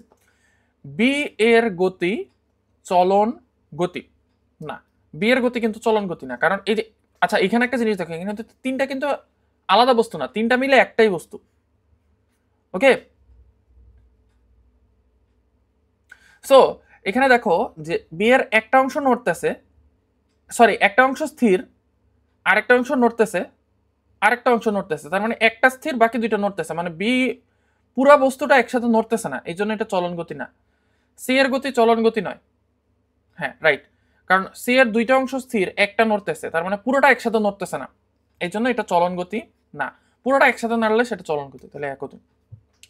চলন গতি, প্রতিটি বিন্দু একই সময় একই দিকে একই দূরত্ব অতিক্রম করে, রাইট? কারণ একটা বস্তু যদি তুমি নাড়াও, সিম্পল বই দিয়ে চিন্তা করো, এই বইটা যখন নড়বে তখন এই সামনের দিক যেদিকে যাবে পিছনের অংশটাও সেদিকে যাবে না, এবং একই দূরত্ব অতিক্রম করবে না দুইটা। ধরো এই বইটা এখান থেকে এখানে আসলো,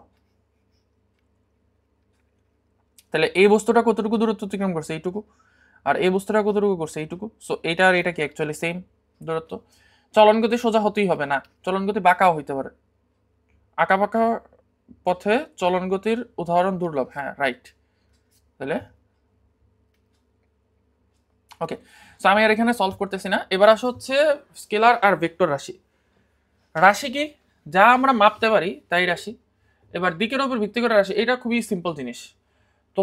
তুমি হচ্ছে 10 কিলোমিটার হাঁটছো, এটা হচ্ছে স্কেলার রাশি, স্কেলার। আর তুমি 10 কিলোমিটার উত্তর দিকে গেছো, এটা হচ্ছে ভেক্টর রাশি। তার মানে তোমার যখন মানের সাথে মান বা পরিমাণের সাথে যখন দিক অ্যাড করে দিব আমি, তখন সেটাকে আমরা বলবো হচ্ছে ভেক্টর রাশি। খুবই সিম্পল, খুবই সিম্পল। এখন ভেক্টর রাশি কিভাবে প্রকাশ করা যায়? একটা হচ্ছে তুমি বোল্ড করে প্রকাশ করতে পারো যে এ, এটা হচ্ছে একটা ভেক্টর। অথবা তুমি এর উপর বার দিতে পারো, অথবা তুমি এর উপর তীর চিহ্ন দিতে পারো। এই তিন ভাবে তুমি ভেক্টরকে হচ্ছে প্রকাশ করতে পারো, ঠিক আছে? আচ্ছা, সো এগুলো অলরেডি আগে বলে দেওয়া হয়েছে কিভাবে হচ্ছে ভেক্টর রাশি মাপা হয়। এবার দেখো নিচের কোনটি রাশি মাপা যায়? কোনটা? মানুষের ভর মাপা যায়, তাহলে এটা রাশি। স্কেলার রাশির ক্ষেত্রে কোনটা প্রযোজ্য? মান আছে, দিক নেই, ঠিক আছে? Simple simple. এখানে বাকিগুলো আমার মনে হয় না যে এখানে সলভ করার দরকার আছে, এগুলি নিজেরাই পারবা। সরণ আর দূরত্ব, এই দুইটার মধ্যে ডিফারেন্স অলরেডি তোমাদেরকে বলে দেওয়া হয়েছে। তোমরা জাস্ট এখান থেকে একটু রিডিংটা দেখে নাও, হ্যাঁ, একটু রিডিংটা দেখে নাও যে এখানে কি বলা হয়েছে, কারণ এগুলো অলরেডি তোমাদেরকে আমি ক্লাসের শুরুতে বলে দিছি সব। ওকে, হোপফুলি হচ্ছে তোমাদের এটা দেখা হয়ে গেছে। এবার আসো আমরা কিছু ম্যাথ সলভ করি। যে কোনো দিকে পারিপার্শ্বিকের সাপেক্ষে বস্তুর অবস্থানের পরিবর্তনকে কি বলে? দূরত্ব। বস্তু যখন অবস্থান পরিবর্তন করে সেটাকে বলা হচ্ছে দূরত্ব, ঠিক আছে? যে কোনো দিকে, বাট আমি যখন দিকটা নির্দিষ্ট করে দিব তখন সেটা হচ্ছে সরণ। বস্তু যদি সুষম দ্রুতিতে না চলে তাহলে তার অতিক্রান্ত দূরত্বকে সময় দিয়ে ভাগ করলে, ধরো একটা বস্তু খুব স্পিডে চললো, আবার স্লো, আবার খুব স্পিডে, আবার স্লো, সো এটাকে যদি আমরা তার মোট সময় দিয়ে ভাগ করি তাহলে এটা কি হয় বলতো? মোট দ্রুতিকে আমরা হচ্ছে মোট সময় দিয়ে ভাগ করছি, তাহলে যে কোনো কিছুকে হচ্ছে যদি মোট কিছু দ্বারা ভাগ করা যায় আমরা সেটার গড় বলি। তাহলে এখানে দ্রুতির কথা আছে, তাহলে দ্রুতিকে সময় দিয়ে ভাগ করছি, তাহলে গড় দ্রুতি।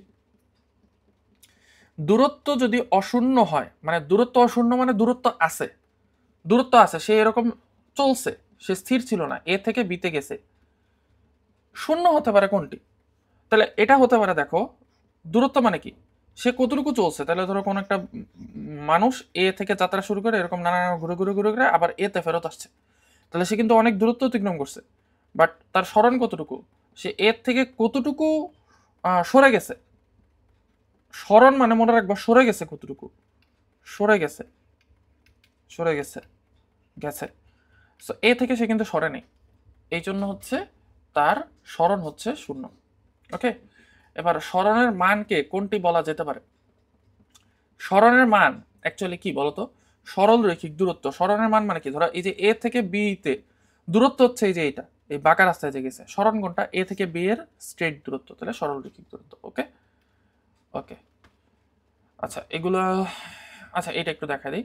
একটি বস্তু স্থির অবস্থান থেকে 4 মিটার সোজা দক্ষিণে গিয়ে সেখান থেকে সোজা পশ্চিমে 3 মিটার অতিক্রম করলে বস্তুটির দূরত্ব স্মরণের পার্থক্য কত? চলো আমরা একটু দেখি।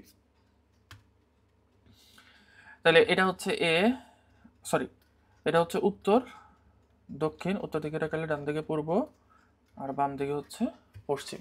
ওকে, এবার তাহলে খেয়াল করে দেখো যে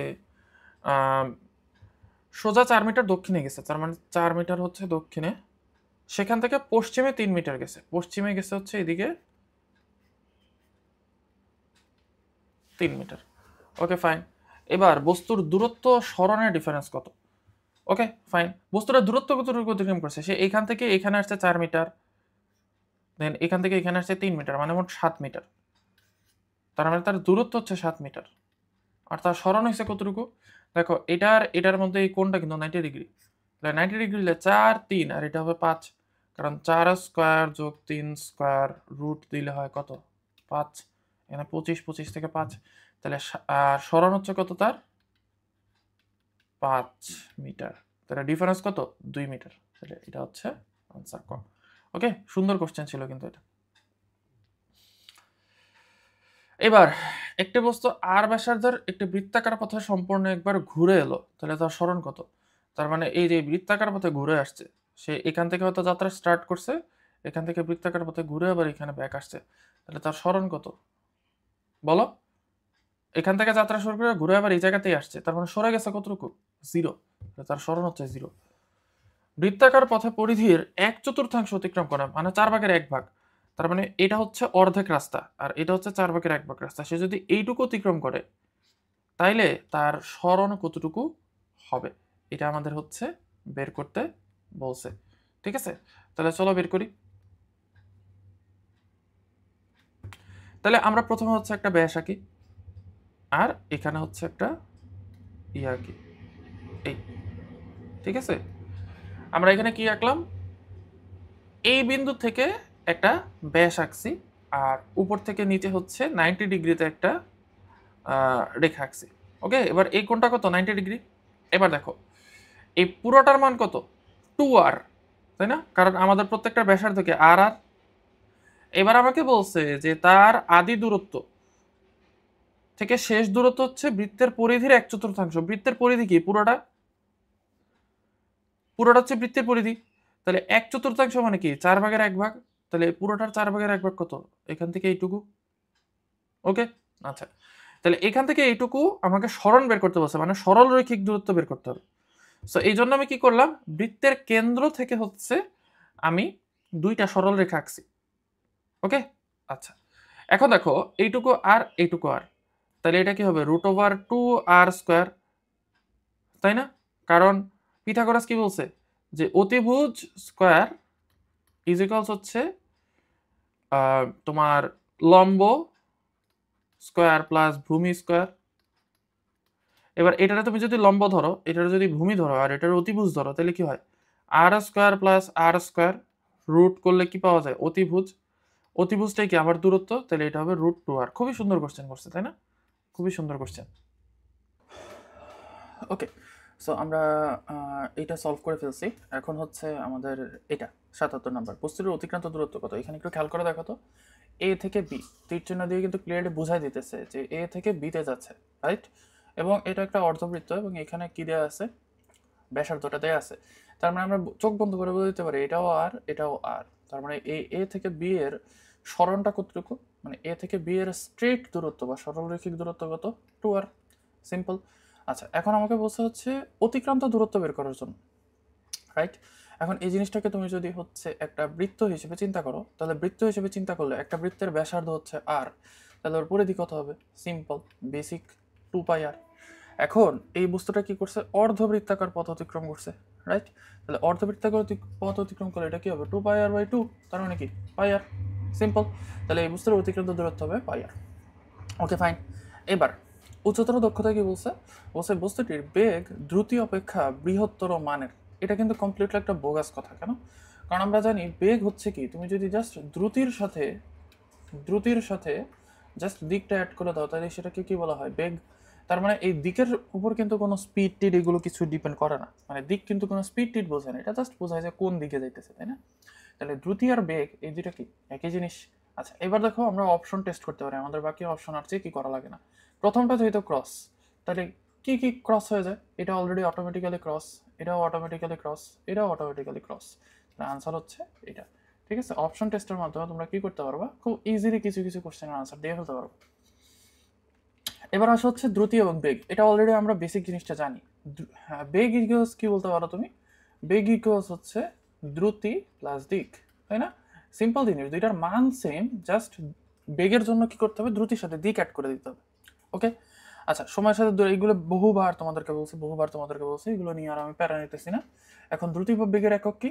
সেম, ms ইনভার্স 1। সো এই জিনিসগুলো তোমরা জানো, অটোমেটিক্যালি জানো। সো আমি এই জিনিসগুলো নিয়ে টাইম ওয়েস্ট করতেছি না, আমি তোমাদেরকে এমসিকিউ সলভ করে এটা তো তোমরা পিডিএফ পেয়েই যাবা। পিডিএফ পেয়ে গেলে এখান থেকে তোমরা হচ্ছে দেখে নিতে পারবে। যদি কোনো কিছু না বুঝো তাহলে আমাকে জানাও কমেন্টে, আমি তোমাদেরকে সলভ করে দেবো। সো দেখো, অতিক্রান্ত দূরত্বের পরিবর্তনের হারকে কি বলে? দেখো, দূরত্বের পরিবর্তনের হার তাহলে দূরত্ব জিনিসটা কার সাথে রিলেটেড? দূরত্ব জিনিসটা রিলেটেড হচ্ছে সরণের সাথে, দুঃখিত, দ্রুতির সাথে, রাইট? দ আর বেগ জিনিসটা রিলেটেড হচ্ছে সরণের সাথে, রাইট? সো যখন এখানে দূরত্বের পরিবর্তনের হার বলছে, তার মানে এটা অফকোর্স কি হবে? দ্রুতি। এবার দেখো বেসিক কোশ্চেনগুলো এখানে হচ্ছে দেওয়া আছে। কোনো গতিশীল বস্তু যদি টি সময় ডি দূরত্ব অতিক্রম করে, তবে তার দ্রুতি কত? তাহলে সময় দেওয়া আছে, দূরত্ব দেওয়া আছে, তাহলে দ্রুতি কি? দ্রুতি ইজ ইকুয়ালস হচ্ছে দূরত্ব বাই সময়। তাহলে দূরত্ব বাই সময় কত হয়? দূরত্ব হচ্ছে ডি আর সময় হচ্ছে টি, তাহলে V is equals D by T, এই যে এটা। এবার আসো দ্রুতির মাত্রা। আচ্ছা, দ্রুতির মাত্রার ক্ষেত্রে আমরা আগে দেখিনি একক। কখনোই হচ্ছে তুমি মাত্রা মুখস্থ করবে না, মাত্রা কখনোই মুখস্থ করবে না। মাত্রা অলওয়েজ হচ্ছে কি যেন বলে, একক থেকে বের করবা। ওকে, আচ্ছা। সো এখানে এম, এই এম দিয়ে অ্যাকচুয়ালি কি বোঝায়? এম দিয়ে কিন্তু আমাদের মনে হয় যে এটা দিয়ে মনে হয় হচ্ছে তোমার ইয়ে বোঝাচ্ছে, মাস বোঝাচ্ছে, বাট না, এই এম দিয়ে অ্যাকচুয়ালি বোঝাচ্ছে মিটার।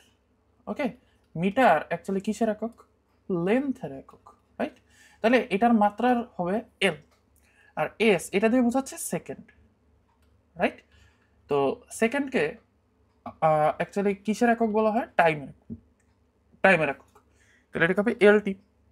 তাহলে এলটি ইনভার্স 1। ওকে, তাহলে এটা হচ্ছে এলটি ইনভার্স 1। তোমাদের সামনে আরো বড় বড় হচ্ছে মাত্রা আসবে, যেমন ডি এর মাত্রা বের করতে দেবে তোমাদেরকে, তারপরে হচ্ছে আরো বেশ কিছু মাত্রা আছে, সি এর মাত্রা বের করতে হবে। সো এই জিনিসগুলোর মাত্রা বের করতে গেলে না, তুমি যদি মুখস্থ করো তাহলে তুমি প্যারা খেয়ে যাবে। এবার আসে হচ্ছে দ্রুতি একক কোনটা, এটা আমরা জানি, বেসিক জিনিস। এখানে দেখো, খুব ভালো একটা জিনিস দেখো, এখানে কিন্তু এম এস দুই পাশে ব্র্যাকেট দিছে, তাই না? তার মানে কি এই ইনভার্সটা এম এর উপরেও আছে, এস এর উপরেও আছে, রাইট? সো এটা হবে না কিন্তু, কারণ এটার অ্যাকচুয়াল মিনিং হচ্ছে এম ইনভার্স 1 এস ইনভার্স 1, তাহলে এটা বাদ। আনসার হচ্ছে এটা।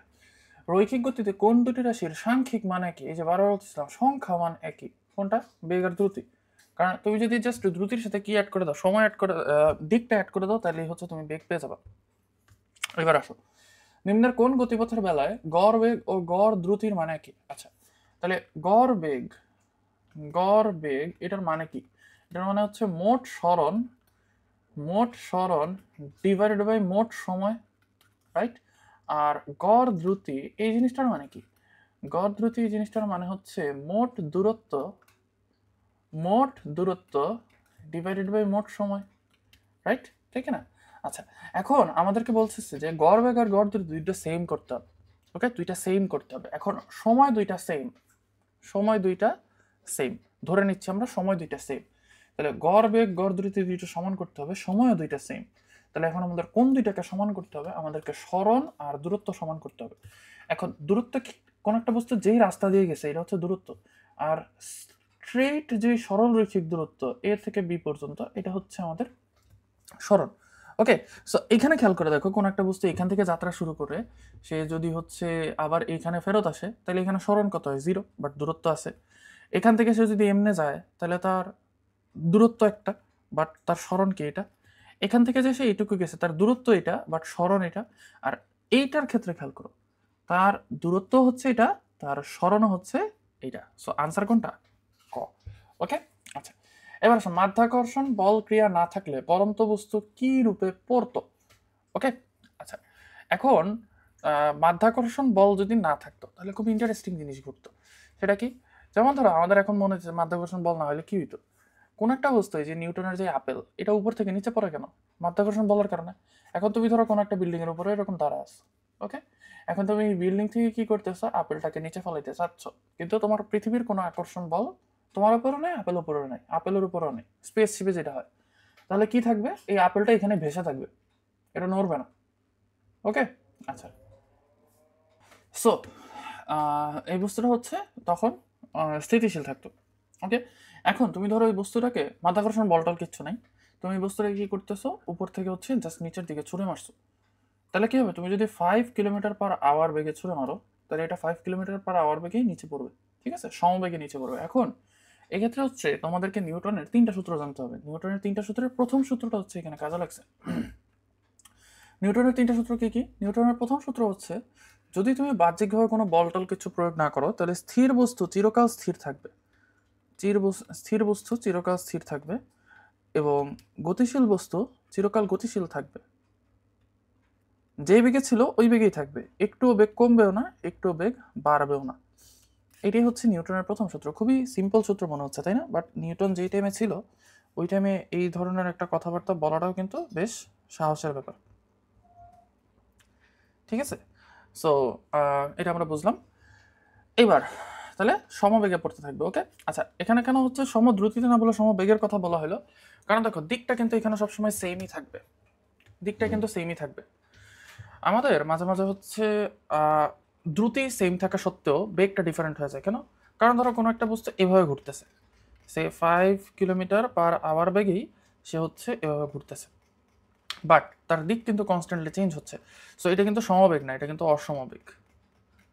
কারণ বেগ হইতে হইলে আমরা কি বলছি, দ্রুতিও লাগে দিকও লাগে।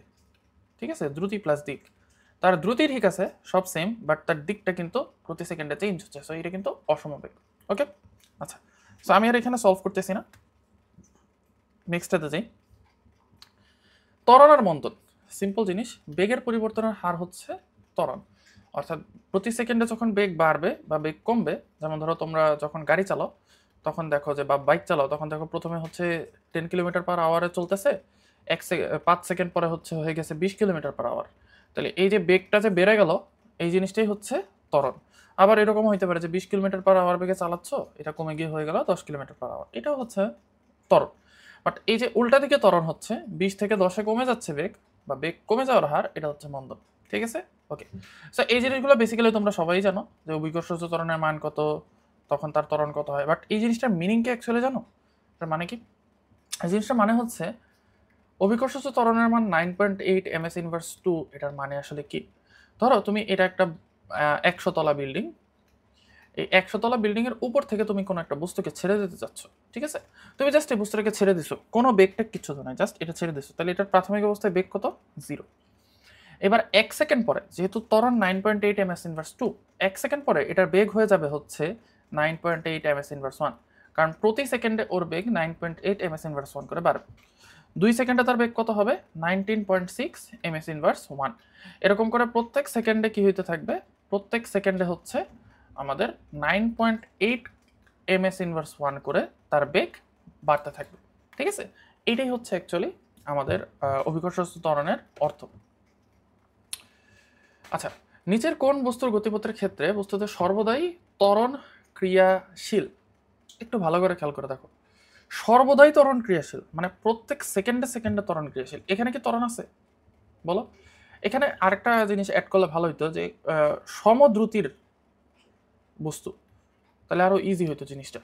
মানে এই প্রত্যেকটা বস্তুই সেম দ্রুতিতে চলতেছে, মানে সবাই হচ্ছে 10 কিলোমিটার/আওয়ারে চলতেছে, বাট স্টিল এদের মধ্যে বলা হয়েছে যে কার মধ্যে সর্বদাই ত্বরণ আছে। হ্যাঁ, জিনিসটার মানে কি? তার দ্রুতি হচ্ছে 10 কিলোমিটার/আওয়ার, তাহলে তার বেগ হইতে হইলে কি হইতে হবে? বেগ হইতে হইলে হবে দ্রুতি প্লাস দিক। এখন সমদ্রুতি আছে মানে দ্রুতি সবার সেম, বাট দিক যদি কনস্ট্যান্টলি চেঞ্জ হয় তাহলে কিন্তু বেগ সেম থাকবে না। আর ত্বরণ মানে কি? ভালো করে খেয়াল করো, এই জায়গায় প্যাচ কোথায় দিছে। ত্বরণ মানে হচ্ছে বেগ বাই সময়, রাইট? এখন তোমার বেগ যদি কন্টিনিউয়াসলি চেঞ্জ হইতে থাকে, মানে বেগ কন্টিনিউয়াসলি চেঞ্জ হচ্ছে, তাহলে ত্বরণও কি কন্টিনিউয়াসলি চেঞ্জ হবে। তোমার এখানে ধরো এক্স ইজ ইকুয়ালস y/4। ওকে, এখন y এর মান কনস্ট্যান্টলি আমি চেঞ্জ করতেছি। y এর মান একবার বসাই 3, একবার বসাই 4, একবার বসাই 10, একবার বসাই 11, তাহলে x এর মান কি হবে? কনস্ট্যান্টে চেঞ্জ হতে থাকবে না? তাহলে আমাদের বেগ বের করতে হবে যে কোন জায়গাতে বেগটা কনস্ট্যান্টলি চেঞ্জ হতেছে। দ্রুতি তো সেম, সবগুলোরই হচ্ছে 10 কিলোমিটার/আওয়ার। তাহলে এই জায়গায় আমরা খেয়াল করি 10 কিলোমিটার/আওয়ার বেগে একই দিকে যাইতেছে প্রত্যেক সেকেন্ডে, তাহলে এটা বাদ, এটাতে বেগ সেম, দিক একই। এখানেও দেখো কিছুক্ষণ পর্যন্ত কিন্তু দিক একই ছিল, তাই না? তাহলে সর্বদাই ত্বরণ নেই, কিছুক্ষণ পর্যন্ত দিক একই ছিল, তারপরে কিছুক্ষণ আবার দিক চেঞ্জ হয়ে গেছে। মানে ধর এখান থেকে এখানে যাইতে যদি 3 সেকেন্ড লাগে, তাহলে 1 থেকে 3 সেকেন্ড পর্যন্ত তো বেগ একই ছিল, কারণ দ্রুতি তো সবারই সমান, স্পিড সবারই সেম, দিকও এদিক থেকে 3 সেকেন্ড পর্যন্ত সেম, তারপরে 3 থেকে 6 সেকেন্ড পর্যন্ত আবার সেম। তাহলে কি এখানে হচ্ছে আমার কিছুক্ষণ বেগ স্থির ছিল, তাহলে এটাও বাদ, এটাও বাদ, কারণ ওই একই লজিক। এইটা হচ্ছে আমাদের আনসার, কারণ এখানে দেখো কনস্ট্যান্টলি প্রতি সেকেন্ডে বেগ চেঞ্জ হইতেছে। এখন বৃত্তাকার পথে গতিশীল বস্তুর আমরা যদি দিক বের করতে চাই, দিকটা কেমনে বের করবো? দিকটা বের করবো হচ্ছে, ধরো আমি এই বিন্দুতে দিক বের করতে চাই, তাহলে আমি কেন্দ্র থেকে এই বিন্দু পর্যন্ত একটা ব্যাসার্ধ টানবো, হইল না ব্যাসার্ধটা যদিও, আচ্ছা জোর করে মিলাই দিই, এই যে এখানে কেন্দ্র থেকে এইটুকু পর্যন্ত একটা ব্যাসার্ধ টানবো, ঠিক আছে। ব্যাসার্ধ টানার পরে এই যে এইখানে আছে না, এই ব্যাসার্ধটা আছে না, এটার উপর 90 ডিগ্রিতে আমি একটা রেখা আঁকবো। এই যে 90 ডিগ্রিতে যে রেখাটা আঁকলাম না, এই রেখাটাই হচ্ছে আমার, রেখা না, এটা রশ্মি বলে, কারণ একদিক খোলা একদিক বন্ধ। এই রশ্মিটাই হচ্ছে আমার বেগের দিক, বোঝা গেছে? আচ্ছা, ঋণাত্মক ত্বরণকে মন্দন বলে। ত্বরণের মাত্রা এটা বের করে নাও তোমরা, কি হবে বলো? এম এস ইনভার্স 2, তাহলে এম হবে এল, এস হবে টি ইনভার্স 2, তাহলে এটা হবে এল টি ইনভার্স 2। ত্বরণের একক কোনটা? এটা তো নর্মাল বেসিক সূত্র, এটা আমি করা দেবো না। আচ্ছা, কোনটি হচ্ছে ত্বরণের সমীকরণ? আচ্ছা, ত্বরণের সমীকরণ কি? বেগ বাই সময়। এখন বেগ বাই সময় এটা তো আমরা হচ্ছে ইজি করার জন্য বলি, অ্যাকচুয়ালি জিনিসটা হচ্ছে বেগের পরিবর্তন ডিভাইডেড বাই সময়। সো মনে রাখবা, যে কোনো কিছুর পরিবর্তন আমরা বের করি হচ্ছে শেষ বিয়োগ আদি, শেষ বিয়োগ আদি, ঠিক আছে। তোমার যদি আমি বয়স বের করতে বলি, হ্যাঁ, তাহলে তুমি কি করবা? ধরো তোমার হচ্ছে 2005 সালে জন্ম, ঠিক আছে, এখন হচ্ছে 2025 সাল। এখন বললাম যে তোমার বয়স কত, বলো। বয়স কত বের করতে হলে তুমি সিম্পল কি করবা? 5 বিয়োগ 25 দিবা? না, তুমি দিবা হচ্ছে 25 বিয়োগ 5, তার মানে শেষ বিয়োগ আদি, ঠিক আছে। সো এরকম ফিজিক্সের যে কোনো কিছুর ক্ষেত্রে আমরা যদি পরিবর্তন বের করতে চাই, তাহলে শেষ বিয়োগ আদি দিই। তাহলে শেষ বিয়োগ বিয়োগ আদি বেগ বাই সময়, তাহলে এটা হচ্ছে আনসার। এটা এগুলো সব হোপফুলি পারবা। এটা একটি গাড়ি স্থির অবস্থা থেকে 3 ms ইনভার্স টু সমত্বরণের কত সময় চললে 54 কিলোমিটার পার আওয়ার গতিবেগ প্রাপ্ত হবে? এখন এই জায়গাতে একটা শর্টকাট শিখিয়ে দিই, সেটা হচ্ছে কিলোমিটার পার আওয়ারে যদি দেওয়া থাকে আর তুমি যদি মিটার পার সেকেন্ডে নিতে চাও, তাহলে তোমাকে যেটা করতে হবে, কিলোমিটার পার আওয়ারে যেটা দেওয়া থাকবে ওইটাকে 3.6 দিয়ে ভাগ দিবা। ওটাকে 3.6 দিয়ে ভাগ দিলে অটোমেটিক্যালি হচ্ছে তোমার মিটার পার সেকেন্ডে চলে আসবে। আর আমরা জানি ফিজিক্সের সূত্রের ক্ষেত্রে সবসময় আমাদেরকে এসআই একক ইউজ করতে হতো। এসআই একক হচ্ছে এমএস ইনভার্স অন বেগের মান, ঠিক আছে। আচ্ছা, তো স্থির অবস্থা থেকে এত ত্বরণে চললে কত সময় পর এত বেগ প্রাপ্ত হবে? তাহলে V is equals U plus A T, এই সূত্রে আমরা কাজ করব। কিভাবে? দেখো, ভি এর মান দেয়া আছে, এই যে বেগ এটা, তো 54/3.6, এটা হচ্ছে 15 ms ইনভার্স 1, তাহলে বেগের মান দেয়া আছে 15 ms ইনভার্স 1 ইজ ইকুয়ালস আদিবেগ বলছে স্থির অবস্থা, তার মানে আদিবেগ 0 প্লাস সমত্বরণ কত বলছে 3 ইন্টু টি, তাহলে এখানে কি হয়? টি ইজ ইকুয়ালস হচ্ছে 15/3, তার মানে 5 সেকেন্ড, তার মানে 5 সেকেন্ড তাকে চলতে হবে। এই যে আনসার চলে আসছে, ঠিক আছে। সিম্পল সিম্পল, তোমাদেরকে এতক্ষণ আমি যা শিখাইছি এটা যদি একটু মনোযোগ দিয়ে করো তাহলে তোমরা পারবা। এবার আসো, এখানে বেশ কিছু হচ্ছে তুলনা দেখানো হয়েছে। বস্তু ত্বরণ ক্রিয়াশীল না হলে বেগের পরিবর্তন হয় না। ত্বরণ মানে কি অ্যাকচুয়ালি? ত্বরণ মানেই তো হচ্ছে বেগের পরিবর্তন ডিভাইডেড বাই সময়, অর্থাৎ প্রতি সেকেন্ডে বেগের কতটুকু পরিবর্তন হচ্ছে, তাই না? এখন যদি তোমার ত্বরণ না হয়, ত্বরণ যদি 0 হয়, ত্বরণ 0, তার মানে কি বেগের পরিবর্তন বাই সময় ইজ ইকুয়াল 0, তার মানে 0 ইন্টু টি, তার মানে কি বেগের পরিবর্তন 0, তাহলে রাইট। গতির যে কোনো সমীকরণে কয়টা রাশি আছে? এটা হলে সবাই V is equals U plus A T, 4টা রাশি আছে, okay. V square is equals U square plus 2s, 4টা রাশি আছে, but S is equals U T plus half A T square, এখানে দেখি তো কয়টা রাশি আছে? আরে এখানেও তো দেখি যে 1 2 3 4, 4টা রাশি আছে। তাহলে গতির যে কোনো সমীকরণে 4টা রাশি আছে। স্থির অবস্থান থেকে যাত্রা শুরু করলে আদিবেগ 0 আমরা জানি। সমত্বরণে চলমান বস্তুর বেগ সময়ের কি? এইটার জন্য তোমাকে যেটা করতে হবে, তোমাকে সূত্রের সাহায্য নিতে হবে, simple, you plus A T. এবার একটু খেয়াল করে দেখো তো, সমত্বরণে বলতেছে চলছে, সমত্বরণে চললে সময়ের, তাহলে সমত্বরণে চলমান বস্তুর বেগ আর সময়ের সম্পর্ক বের করতে বলছে। এটা এটা এটা এটা কেমনে কেমনে কেমনে কেমনে বোঝাই?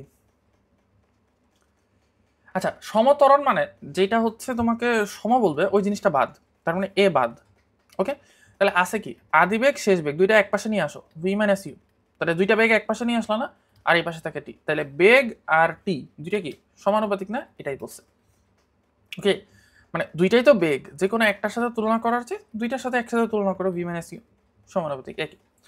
সমত্বরণে চলমান বস্তুর বেগ সরণের বর্গমূলের সমানুপাতিক। আচ্ছা, এখন সরণের সাথে হচ্ছে আমাদের বেগের সম্পর্ক বলছে, সরণের সাথে বেগের সম্পর্ক, তাইলে আমরা সূত্রটা ইউজ করি, V square is equals U square plus 2as, okay. আচ্ছা ফাইন, এবার বলছে কি সমত্বরণে চলমান বস্তুর, তাহলে সমত্বরণ, ত্বরণটা বাদ দাও, ওকে। এবার ধরে নাও যে কোনো একটা বেগ, ইজি করার জন্য বলতেছি, যে কোনো একটা বেগ হচ্ছে 0, আদি বেগটা 0, তাহলে সম্পর্ক কি থাকে, ভি স্কোয়ার আর এস, বাম পাশে ভি স্কোয়ার ডান পাশে এস, তাহলে কি হবে, V is equals root over S. তাহলে বেগ হচ্ছে সরণের রুটের সমানুপাতিক। ঠিক আছে, এটা ইজি করার জন্য। সরণ সময়ের বর্গের সমানুপাতিক দেখি, তাহলে S is equals U T plus half A T square. Easy করার জন্য ধরে নেই আদিবেগ 0, তাহলে এটা বাদ। তাহলে এবার সরণ হচ্ছে সময়ের বর্গের সমানুপাতিক, তাই না? এবং যেহেতু বলছে সমতরণে, তাহলে যেটা সম বলবে ওটা বাদ। তাহলে এস কিসের সমানুপাতিক, টি স্কোয়ারের সমানুপাতিক, সময়ের বর্গের সমানুপাতিক। ওকে, তাহলে সিম্পলি আমরা হচ্ছে আমাদের যে বেসিক সূত্রগুলো আছে এই সূত্রগুলো দিয়ে কিন্তু আমরা বের করে ফেলতে পারলাম আনসার। ঠিক আছে, আচ্ছা এইবার আমরা চলে আসি হচ্ছে আমাদের কিছু, ও এখানে নাই, যাক বাঁচা গেছে, সলভ করতে করতে বিরক্ত হয়ে গেছিলাম। আচ্ছা, সব সিম্পল সিম্পল ম্যাথ। আচ্ছা, বস্তুর ত্বরণ ক্রিয়াশীল না হলে পরিবর্তন হয় না কোনটির, এই যে বেগ। গতির যে কোনো সমীকরণে 4টা রাশি আছে, তার মানে এখানে বেসিক্যালি আমি তোমাদেরকে এতক্ষণ যা শিখাইছি ওইটাই আছে। ঠিক আছে, সো আমি আর এইগুলো নিয়ে প্যারা নিতেছি না। আচ্ছা, এটা হচ্ছে তোমাদের সৃজনশীলে আছে, খুবই ফেমাস ম্যাথ। হ্যাঁ, গাড়িটির হচ্ছে পথচারীকে দেখে থেমে গেছে 1 মিটার সামনে এসে, তারপরে কি হয়েছে হ্যান। আচ্ছা, এখন আমরা দেখি 46 মিটার দূর থেকে সেই বান্দা পথচারীকে দেখছে এবং সাথে সাথে সে ব্রেক চাপছে, তার মানে এটা হচ্ছে 46 মিটার, এবং সে থামছে হচ্ছে 1 মিটার দূরে এসে, এটুকু হচ্ছে 1 মিটার। তার মানে এই যে যতটুকু ডিস্টেন্স সে ট্রাভেল করছে সেটা কতটুকু, 45 মিটার। ওকে, আচ্ছা এখন তার আদিবেগ কত, আদিবেগ ছিল হচ্ছে 54 ডিভাইডেড বাই 3.6 ms ইনভার্স 1, তার মানে এটা কত আসে, 15 ms ইনভার্স 1 আদিবেগ। এবার তার শেষ বেগ কত, 0, কারণ সে থেমে গেছে, v is equal 0 ms inverse 1, right? আচ্ছা, এখন আমাকে বলছে যে ত্বরণ কত ছিল, তাহলে আমাদের u দেয়া আছে, v দেয়া আছে, s দেয়া আছে, তাহলে কি হবে, v square is equals u square plus 2s। এখন বলতে পারো ভাই আপনি কেমনে ঠাস করে সূত্রটা বলে ফেলেন, এক্সপিরিয়েন্স। 4টাই তো সূত্র ভাই, 4টা সূত্র জাস্ট মিলাও না কোনটার সাথে কি হবে সম্পর্কে, এমনি তুমি নিজেও পারবা কিছুদিন করার পরে। আচ্ছা, 0 স্কয়ার এটা হবে 15 স্কয়ার, ধুর কি হলো এটা। আচ্ছা, আবার আবার আবার আবার আবার আবার ওহো, আমার কি অ্যানোটেশন গেছে গা সব, শিট। আচ্ছা, যাই হোক তোমাদের অ্যানোটেশন হোপফুলি লাগবে না। তাহলে যেটা ছিল V square is equals U square plus 2as, তাহলে এখানে হচ্ছে ভি এর মান 0, ইউ এর মান ছিল আমার যদ্দূর মনে আছে 15 প্লাস 2 ইন্টু এ এর মান কত জানি না, এস হচ্ছে 45। ওকে, তাহলে এখানে কত আসে, মাইনাস 15 স্কোয়ার, এই যে এই 15টাকে এ পাশে নিয়ে আসছে, মাইনাস 15 স্কোয়ার, এইগুলো বেসিক জিনিস কিছু জানতে হবে। হ্যাঁ, 45 গুণ 3 90, তাহলে এটা হচ্ছে এ। আনসার কত, টিচারও একটু সুবিধা আছে, একটু হচ্ছে ফাঁকিবাজি করা যায়। 2.5 ms ইনভার্স 2, এই যে আনসার দেখে দেখে বসাই দিচ্ছি, আনসার হচ্ছে মাইনাস 2.5 মাইনাস ইনভার্স 2। ঠিক আছে, আচ্ছা এইবার গাড়িটার আদিবেগ কত, গাড়িটার আদিবেগ হচ্ছে 15 ms ইনভার্স 2, তাহলে এটা ভুল। এটা যদি ভুল হয় তাহলে অপশন টেস্টের মাধ্যমে এটাই আনসার। ওকে ফাইন, এবার আসা হচ্ছে বস্তুর বেগ বনাম সময় লেখচিত্র, এটা তোমাদের সিকিউতে অনেকবার করাইছি, সো আবার আমরা একটু করে দেখি। বস্তুর ওই অংশে ত্বরণ কত। ওকে, তো ত্বরণ মানে কি, ত্বরণ মানে হচ্ছে বেগ বাই সময়, বেগ বাই সময়। তাহলে বেগ বাই যদি সময় হয়, মটা কেন জানি আমি লিখতে পারি না। আচ্ছা, বেগ বাই যদি সময় হয় তাহলে এখানে হচ্ছে 5 আর এখানে হচ্ছে, এই যে জাস্ট এই বিন্দুটাতে কথা চিন্তা করো, এখানে এই, তাহলে তার বেগ হচ্ছে 5 এবং শেষ কতটুকু সময় 0 থেকে 5 এ গেছে, 5 মাইনাস 0, তার শেষ বেগ মাইনাস আদি বেগ হচ্ছে, শেষ বেগ হচ্ছে 5, আদি বেগ হচ্ছে 0, এবং সে কতটুকু সময়ের মধ্যে গেছে, 2 থেকে 0-র মধ্যে, তাহলে 2 মাইনাস 0, তাহলে এখানে কত আসে, 5/2, তার মানে এখানে আছে 2.5 ms ইনভার্স 2। তাহলে ত্বরণ হচ্ছে এটা, তার মোট অতিক্রান্ত দূরত্ব কত সেটা বের করতে বলছে। ওকে, আচ্ছা এই জায়গাতে তোমাদেরকে একটা মজার জিনিস শিখাই দিই, সেটা হচ্ছে অতিক্রান্ত দূরত্ব ইজিক্যালস হচ্ছে এই যে এই জিনিসটার ক্ষেত্রফল। বেগ বাই সময় লেখচিত্রে, এটা নতুন জিনিস শিখলে আর কি, বেগ বাই সময় লেখচিত্রে তোমাকে যদি বলা হয় দূরত্ব বের করো বাবা, তাহলে তুমি কি করবা, তুমি হচ্ছে এই বেগ বাই সময় লেখচিত্রের ক্ষেত্রফলটা বের করবা। এখন একটু খেয়াল করে দেখো তো, এই জিনিসটা কি, ও সি আর এ বি, এই দুইটা হচ্ছে সমান্তরাল রেখা, তাহলে দুইটা সমান্তরাল বাহু আর দুইটা অসমান্তরাল বাহু পাওয়া যায় কোথায়, ট্রাপিজিয়ামের মধ্যে।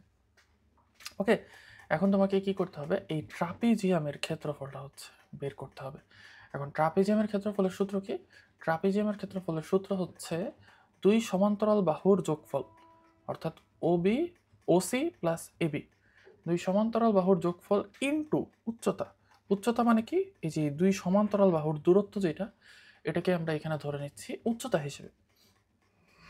ওকে, আচ্ছা, তাহলে এখানে আমরা একটু খেয়াল করে দেখি যে ও সি এটার মান কত। ও সি এর মান হচ্ছে 0 থেকে 7, তার মানে ও সি এর মান হচ্ছে 7। তাহলে আমরা সূত্রটা লিখি হাফ ইন্টু সমান্তরাল দুই বাহুর যোগফল মানে ও C plus A B into হচ্ছে উচ্চতা। উচ্চতা মানে কত? উচ্চতা মানে সরাসরি বসায় দিই, হ্যাঁ উচ্চতাটা সরাসরি বসায় দিই, যে দুইটার ডিফারেন্স সেটা কত? 5। এটা হচ্ছে 5। তাহলে হাফ ইন্টু ওসির মান কত? ওসির মান হচ্ছে 7 প্লাস এবির মান কত? 2 থেকে 5। তাহলে 2 থেকে যদি 5 হয়, তাহলে দেখো এই যে এ শুরু হয়েছে 2 থেকে আর বি হচ্ছে শেষ হয়েছে 5-এ। তাহলে 2 থেকে 5 এটা কত হয়? 1 2 3 3, তাহলে 7 যোগ 3 গুণ 5, এটার আনসার হচ্ছে 25। তাহলে দূরত্ব হচ্ছে 25 মিটার। ওকে, ফাইন।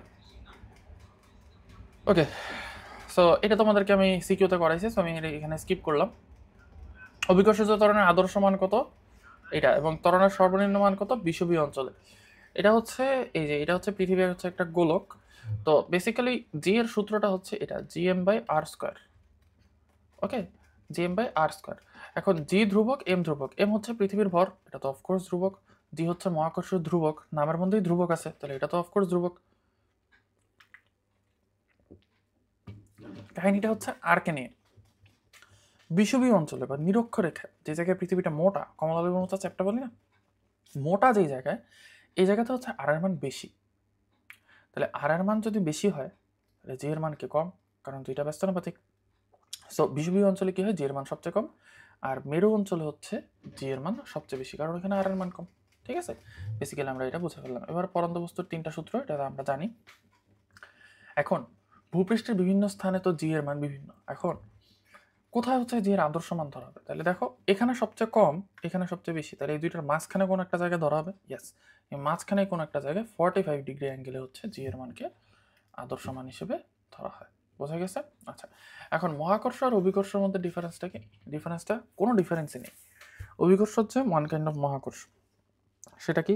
মহাবিশ্বের যে কোনো দুইটা বস্তু যদি একে অপরকে টানে তাহলে সেটা হচ্ছে মহাকর্ষ। আর যদি পৃথিবী মহাবিশ্বের যে কোনো কিছুকে টানে তাহলে সেটা হচ্ছে অভিকর্ষ। আমরা পৃথিবীতে থাকি, এই জন্য পৃথিবীকে একটু এক্সট্রা ইম্পর্টেন্স দিচ্ছে। বোঝা গেছে? আচ্ছা, পরন্ত বস্তুর গতি নিচের কোনটির উপর নির্ভরশীল নয়? আচ্ছা, পরন্ত বস্তুর যত সূত্র আছে, পরন্ত বস্তুর যত সূত্র আছে সবগুলো সূত্রের কোথাও ভরের কোনো কথা নাই। তো ভরের উপর হচ্ছে ডিপেন্ডেন্ট না। ঠিক আছে, কারণ ওইখানে আছে ভি সমানুপাতিক টি, এইচ সমানুপাতিক টি স্কোয়ার। এটা হচ্ছে পরন্ত বস্তুর দ্বিতীয় সূত্র, এটা হচ্ছে পরন্ত বস্তুর তৃতীয় সূত্র। আর পরন্ত বস্তুর প্রথম সূত্র হচ্ছে সমান সময়ে সমান, মানে পরন্ত সকল বস্তু সমান সময়ে সমান দূরত্ব অতিক্রম করে। এটা খুব মজার একটা পরীক্ষা আছে, সেটা হচ্ছে ধরো গিনি পালক পরীক্ষা। তাহলে তুমি যদি একটা পাথর আর একটা পালক, পাথর আর একটা পালক যদি তুমি কোনো বিল্ডিং এর উপর থেকে ফেলে দাও তাহলে দুইটা একই সময় মাটিতে পড়বে। ঠিক আছে, তাহলে যে কোনো পরন্ত বস্তু সমান সময়ে সমান দূরত্ব অতিক্রম করে, এই কথাটাই বলছে। আর পরন্ত বস্তুর বেগ সময়ের সাথে সাথে বাড়ে, কত করে? 9.8 ms ইনভার্স 1 করে বাড়ে। আর পরন্ত বস্তু যে দূরত্ব অতিক্রম করে সেটা হচ্ছে তার সময়ের বর্গের সমানুপাতিক। ঠিক আছে, আচ্ছা আচ্ছা, প্রাপ্ত বেগ সময় সমানুপাতিক, তাহলে এটা কোন সূত্র? দ্বিতীয় সূত্র, এই যে এখান থেকে আমরা শিখে ফেললাম। কে আবিষ্কার করছে পরন্ত বস্তুর সূত্র?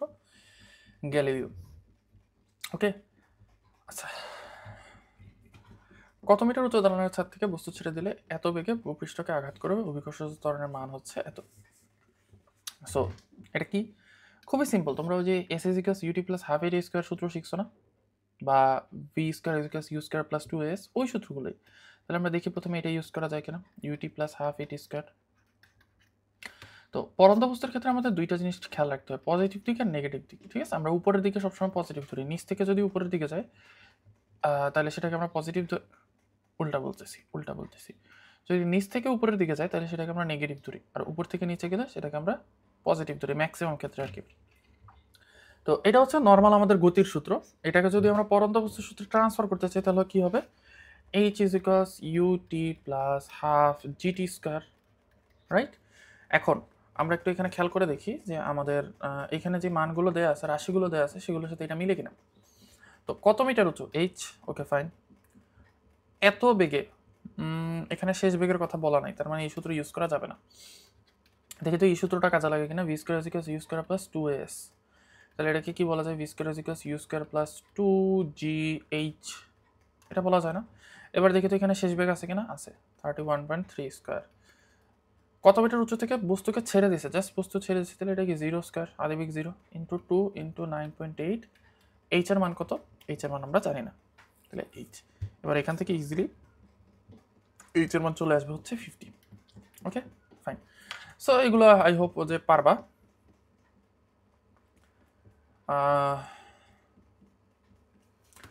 খাড়া উপরের দিকে নিক্ষিপ্ত বস্তুর ত্বরণ বনাম সময় লেখচিত্র কি হবে? দেখো এটা কিন্তু একটা ট্রিক কোশ্চেন।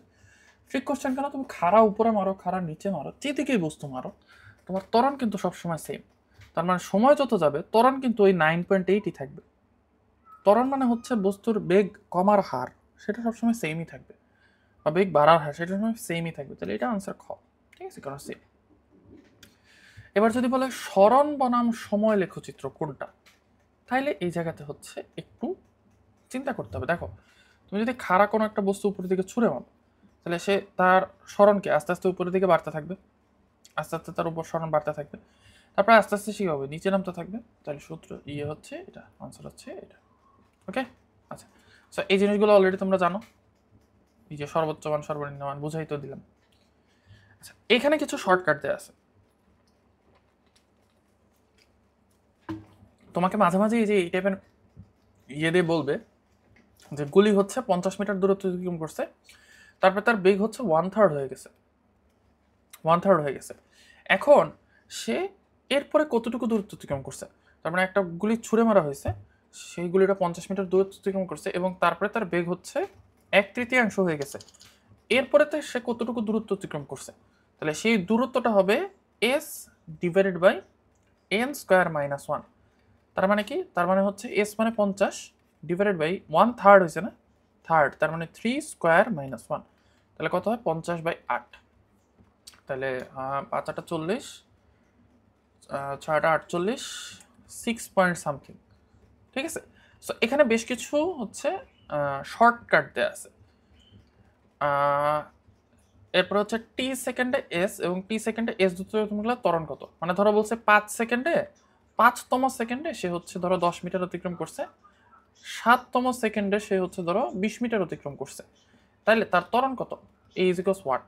তখন এ ইজ ইকুয়ালস হবে হচ্ছে 20 বিয়োগ 10 ডিভাইডেড বাই 7 বিয়োগ 5। বোঝা গেছে? আচ্ছা, সো এটা তোমাদের জন্য একটা বোনাস ট্রিক্স। সো এই ছিল হচ্ছে তোমাদের এই চ্যাপ্টারের ম্যাথগুলো। আই হোপ হচ্ছে তোমরা বুঝতে পারছো। নেক্সট কোন চ্যাপ্টারের ম্যাথ দেবো এটা একটু আমাকে জানাও, তাহলে হচ্ছে আমি দেখাবো তোমাদের। Thank you.